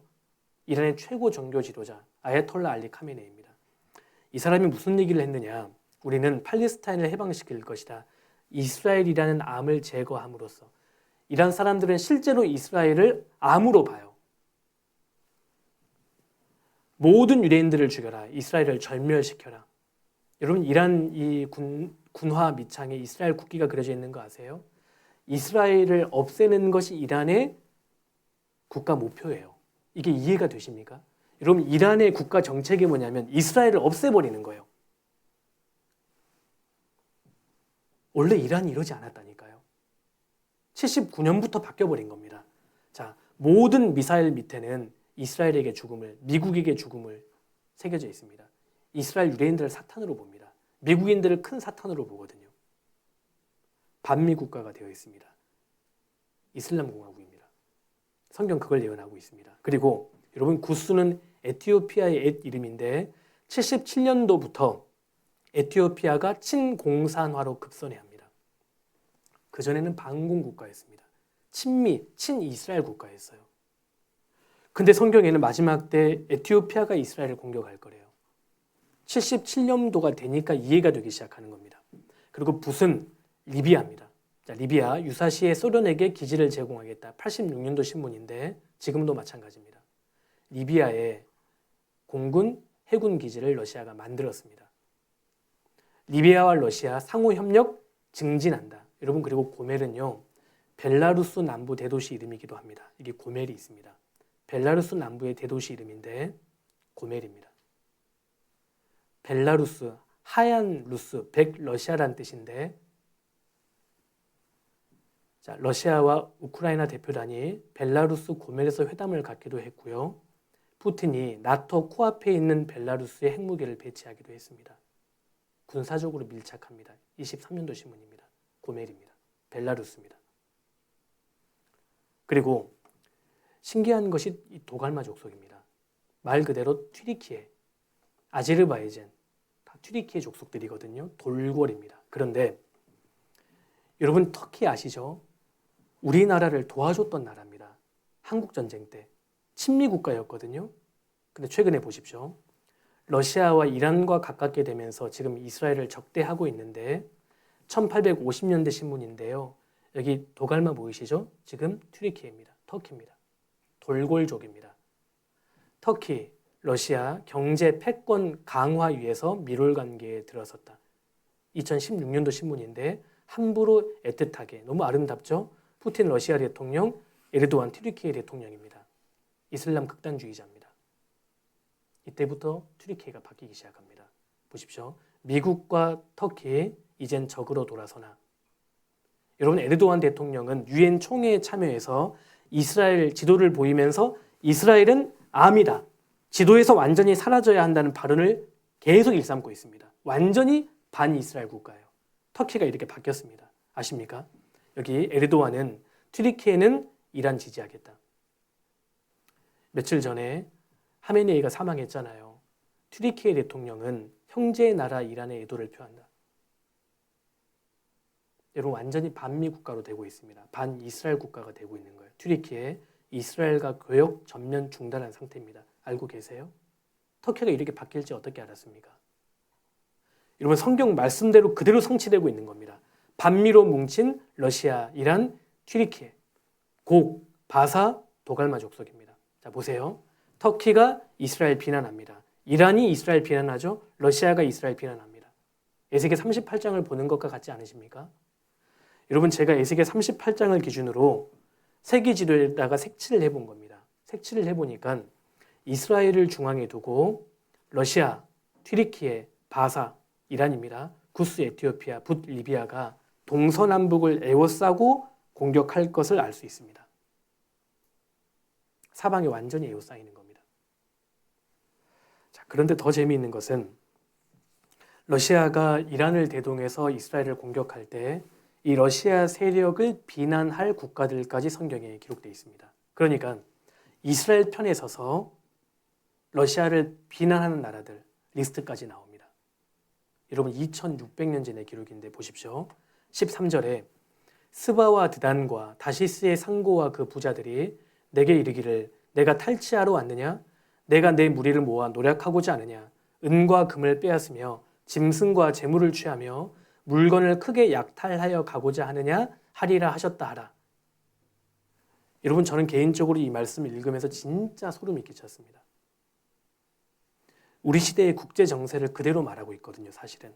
여러분 스바와 드단이 오늘날 어떤 국가인지 아세요? 스바와 드단 걸프 국가들입니다. 대표적으로 사우디아라비아예요. 사우디아라비아, 카타르, 아랍에미레이트, 스바와 드단 국가들입니다. 그리고 다시스가 오늘날 스페인인데 다시스가 그동안 그 당시 무역했던 상고들은 서부 유럽과 북부 유럽을 상대했습니다. 유럽 세력들을 통칭합니다. 다시스의 상고하면 유럽인 거예요. 유럽. 그리고 그 부자들 복수로 되어 있죠. 부자 국가들인데 히브리 원어로는 젊은 사자들이라고 되어 있습니다. 여러분 예로부터 사자가 그 나라를 대표했던 나라가 있습니다. 대영제국입니다. 영국입니다. 그리고 부자들이라고 했죠. 영국에 의해서 세워진 나라들이 있습니다. 미국, 캐나다, 호주 같은 나라들입니다. 실제로 그들은 지금 다 경제적으로 부자들입니다. 그리고 젊은 사자들이잖아요. 신대륙이에요. 구대륙이 아닙니다. 여러분, 오늘날 국제정세입니다. 제가 보여드릴게요. 스바와 드단은 아라비아 반도 걸프 국가들입니다. 현재 사우디, 쿠웨이트, 카타르, 오만, 아랍에미레이트 등의 나라들입니다. 종교는 이슬람인데 수니파에 속해요. 재미있는 것은 이란과 대적 관계라는 거 아세요? 보십시오. 1850년대 지도인데 여기 드단, 스바, 사우디아라비아, 걸프 지역입니다. 스바와 드단, 걸프 지역입니다. 사우디아라비아입니다. 자, 재미있는 것은 여기 보세요. 이스라엘은 완전히 이란과 적대 관계입니다. 지금 전쟁 중이잖아요. 그런데 사우디아라비아는 미국과 동맹 중이고 이스라엘과 밀월 관계에 들어서 있어요. 이것도 참 이상한 역사입니다. 여러분, 이란과 사우디가 맺으려면 동맹을 맺어야 되잖아요. 같은 이슬람 국가지 않습니까? 근데 여기랑 맺고 있습니다. 시아파의 수장입니다. 수니파의 수장이에요. 그래서 지금 만약에요, 러시아가 이란을 대동해서 이스라엘을 공격한다면 이들을 가장 먼저 누가 비난할까요? 사우디가 될 수밖에 없습니다. 보여드릴까요? 보십시오. 완전히 종교적으로 지금 라이벌 관계인데 사우디 왕세자는 유대인들을 인정합니다. 자기 땅에 살 권리 있다. 세상에 이슬람 지도자가 이런 발언을 했다니까요. 이건 이해가 안 되는 발언이에요. 여러분, 쿠란경에 유대인을 죽이라고 되어 있습니다. 근데 이슬람 지도자가 유대인들을 인정합니다. 보세요. 23년도에 사우디 왕자가 하마스 비난하는 거 보세요. 은근히 이스라엘 편을 들었다니까요.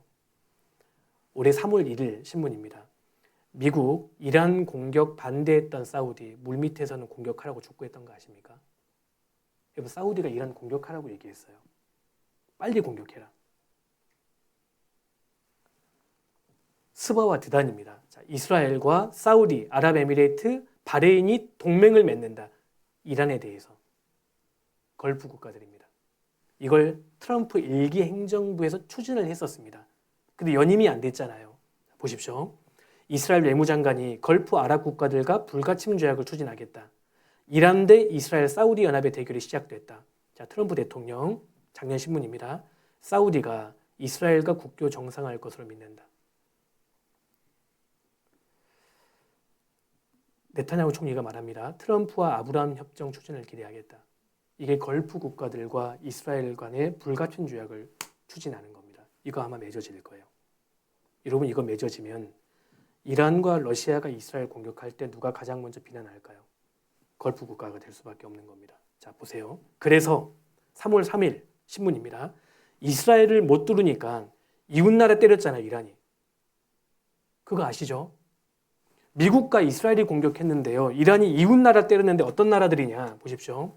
이스라엘 본토는 물론이고 사우디아라비아, 아랍에미레이트, 쿠웨이트, 카타르, 바레인, 오만, 이라크, 요르단 등의 나라들을 공격했습니다. 스바와 드단 국가들입니다.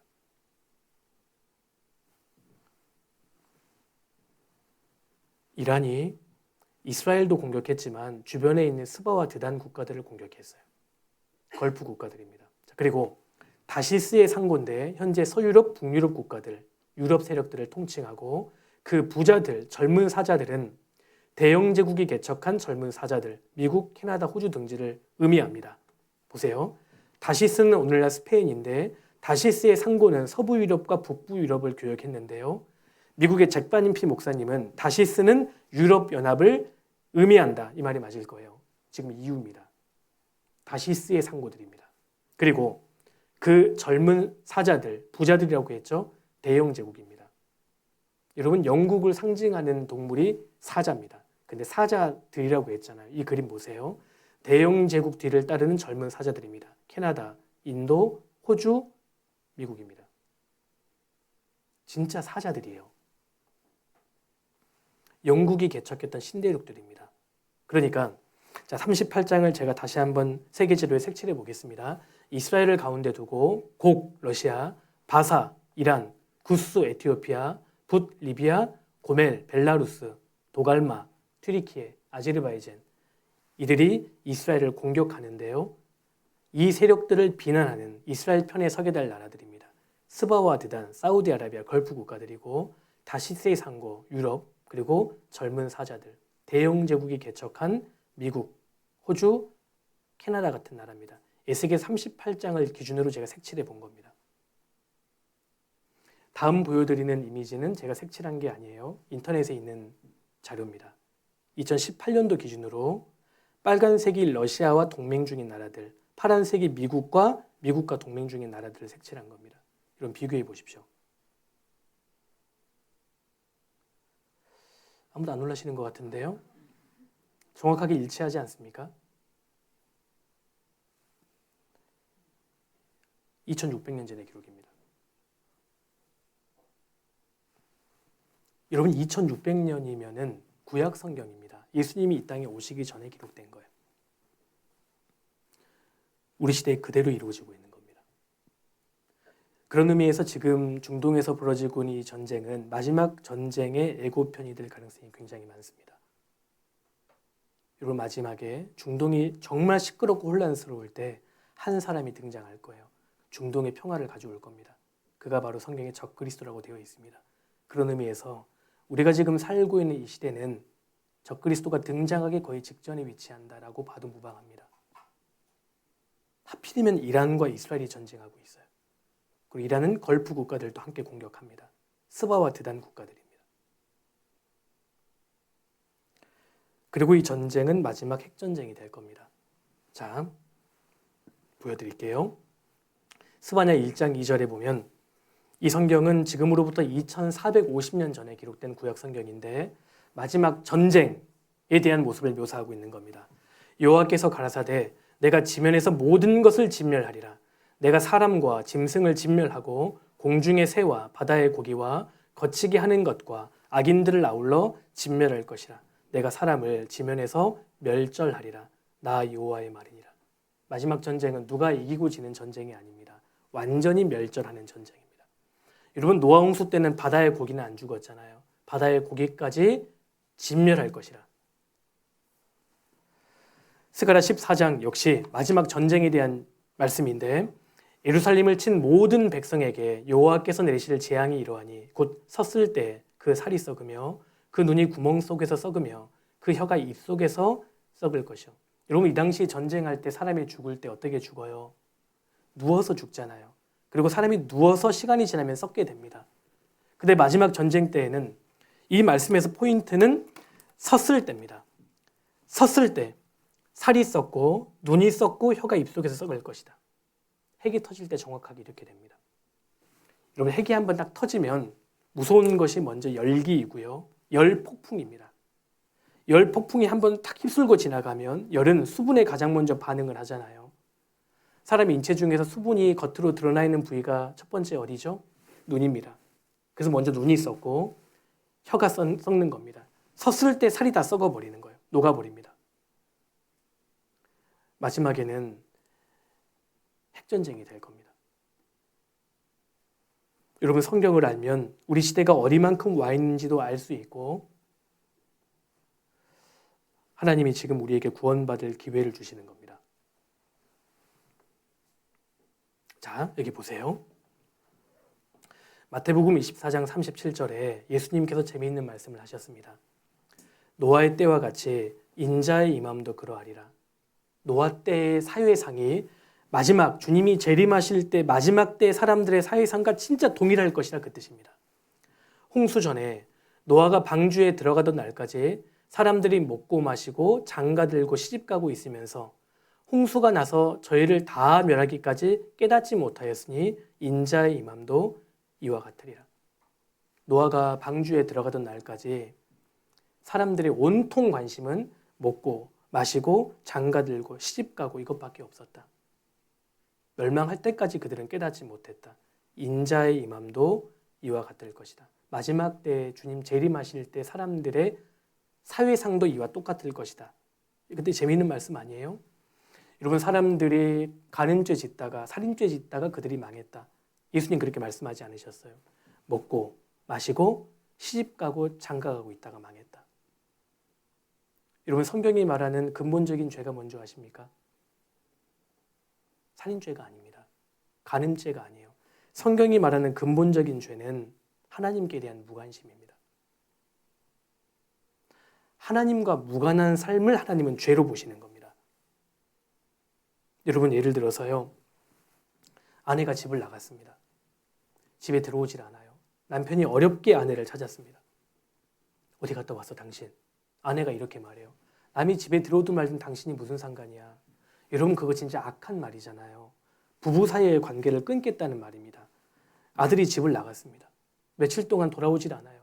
아버지가 어렵게 찾았습니다. 너 어디 갔다 왔어? 아니, 내가 집에 오든 말든 당신이 무슨 상관이야. 이거 진짜 악한 말입니다. 부모의 관계를 끊겠다는 말인 거예요. 믿든 말든 내 자유야, 신경 쓰지 마. 난 안 믿고 싶어. 이거 진짜 악한 말이라는 거 아세요? 창조주와 피조물의 관계를 끊겠다는 말입니다. 여러분, 우리 시대가 그러합니다. 인간이 하나님을 추방시켜버린 거예요.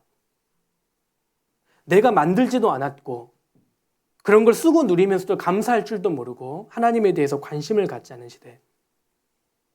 하나님을 추방시켜버린 시대입니다.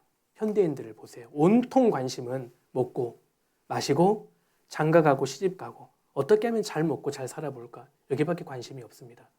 하나님에 대해서, 영혼에 대해서는 관심을 갖지 않는다는 겁니다. 인자의 임함도 그와 같을 것이다. 여러분, 노아가 방주를 만들면서요, 사람들에게 전도했습니다. 방주를 만들면서 여러분 꼭 방주에 타셔야 됩니다. 하나님이 이 세상을 물로 심판한다고 말씀하셨습니다. 꼭 타셔야 됩니다. 아무도 안 탔어요. 미쳤구만. 뭐 비가 와? 미쳤네. 노아 드디어 정신이 돌았구만. 방주를 다 만들었습니다. 방주가 딱 만들어지니까 어느 날 지구상에 있는 암소 한 쌍씩 제 발로 방주에 다 들어가는 거예요. 여러분, 사람들이 그걸 봤습니다. 이거 기적 아니에요? 암소 한 쌍씩 제 발로 막 다 들어가는 겁니다. 그걸 보고도 아무도 안 믿었다니까요. 여러분, 성경을 자세히 보세요. 짐승이 방주에 들어가던 시간이 7일이라고 되어 있습니다. 무슨 뜻이에요? 여러분, 성경에서 7은 완전수입니다. 하나님 끝까지 참아주신 거예요. 완전히 참아주신 겁니다. 근데 하나님은 영원히 참진 않으세요. 방주의 문을 딱 닫아버렸습니다. 그리고 비가 내리기 시작했고 하나님 심판이 임한 거예요. 무엇을 의미합니까? 하나님은 지금 참고 계십니다. 하나님 정말 오래 참으시거든요. 근데 영원히 참지는 않으십니다. 이번에 말씀 앞에 나오신 분들, 이번 한 주간 하나님이 돌이킬 수 있는 기회를 주신 거라고 생각합니다. 여러분, 이 기회가 내게 영원히 주어지진 않을 겁니다. 선택하셔야 돼요. 그리고 자기가 한 선택에 대해서는 반드시 책임을 져야 합니다. 이런 말씀을 드리면 어떤 분은 저는 아직 젊어요. 나중에 구원받을게요. 나중에 믿을게요. 죄송한 말이지만 이번 한 주간 참여하셨던 분들 가운데 이번이 마지막인 분들 반드시 있습니다. 여러분, 내가 죽는 날을 미리 안다면 저도 그 말에 동의하겠습니다. 죽기 3일 전에 믿으십시오. 아니, 죽기 5분 전에 구원 받으십시오. 그러면 됩니다. 죽는 날을 미리 안다면 말입니다. 오늘 참여하셨는데 내일 참석하신다는 보장이 있으세요? 내일 일을 자랑하지 말라고 하셨습니다. 여러분, 이번 한 주간 준비하셔야 됩니다. 우리가 언제 하나님 만날지 모르거든요. 아모스 4장 12절에 이스라엘아, 내 하나님 만나기를 예비하라. 여러분, 이스라엘 대신에 우리 각자의 이름을 넣어 읽어도 틀리지 않습니다. 누구누구야, 너의 하나님 만나기를 예비하라. 여러분, 마지막으로 제가 영상 하나를 좀 보여드릴게요. 아버지, 정말 고맙고 사랑해. 그러니까 편안하게 눈 감고 아버지 나라 가서 행복하게 살았으면 좋겠어. 사랑이 눈물을 요즘에 오잖아. 어렵게 찾아온 사랑 놓지 않게 마음에는 열게 하.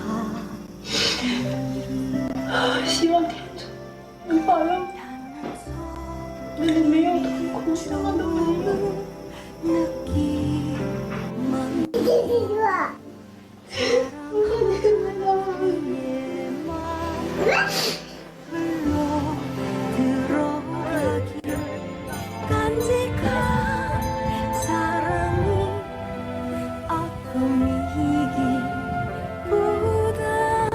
행복으로 사랑해. 네 아빠 잘 가요.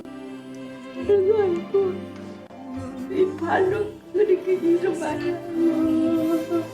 그대 삶에 고여도 웃음을 막지 않았던 그대라는 사람은 고단한 가슴 위에. 여러분, 제가 이런 영상을 보여드리는 것은 감정적으로 호소하기 위함이 아닙니다. 죽음에 대해서 조금만 생각해 보자는 겁니다. 요즘 사람들 진짜 죽음에 대해서 생각하지 않습니다. 먹고 마시고 장가 들고 시집 가고 있으면서 깨닫지 못했다. 어쩌면 우리 모두는 시한부 인생을 살고 있습니다. 여러분, 시한부 환자들이 적는 마지막 죽기 전에 꼭 한번 해보고 싶은 것들, 버킷리스트라는 걸 작성하죠. 우리 모두는 사실 시한부 인생입니다. 뭘 적으시겠어요? 내가 죽기 전에 꼭 한번 해보고 싶은 것. 영어 공부 통달, 해외여행, 전국 일주요. 죄송한데요. 그거 해서 뭐 하시게요? 죽음을 준비하셔야 됩니다. 여러분, 끝까지 말씀 듣고 구원을 받으셔야 됩니다. 성경이 정말 사실이라면 하나님 살아계시는 거잖아요. 이것보다 더 큰 증거가 어디 있겠습니까? 누구든지 정직한 마음으로, 정말 용기 있는 마음으로 들어보신다면 이번에 꼭 깨달으실 수 있을 거라고 생각합니다. 같이 기도하겠습니다. 살아계신 하나님, 감사합니다. 이번 주간 하나님 말씀인 성경을 배울 수 있도록 해주신 것 감사합니다. 이제 이틀 동안 하나님 말씀을 배웠습니다. 그동안 한 번도 성경을 배워본 적이 없고 관심을 크게 갖지 않았지만 증거되는 말씀을 들으면 들을수록 성경이 사실이고 하나님의 존재에 대해서 점점 실감하게 됩니다. 모든 사람을 사랑하시는 하나님께서 여기 앞에 나온 모든 분들을 붙들어 주시고 한 분도 헛되이 돌아가는 분이 없도록 도와주옵소서. 분주한 인생이지만 꼭 마지막까지 시간을 내서 끝까지 들으실 수 있도록 하나님 도와주시고 늦은 시간 발걸음도 지켜주옵소서. 감사드리며 저희를 언제나 사랑하시는 예수님 이름으로 기도드렸습니다. 아멘. 고생하셨습니다. 내일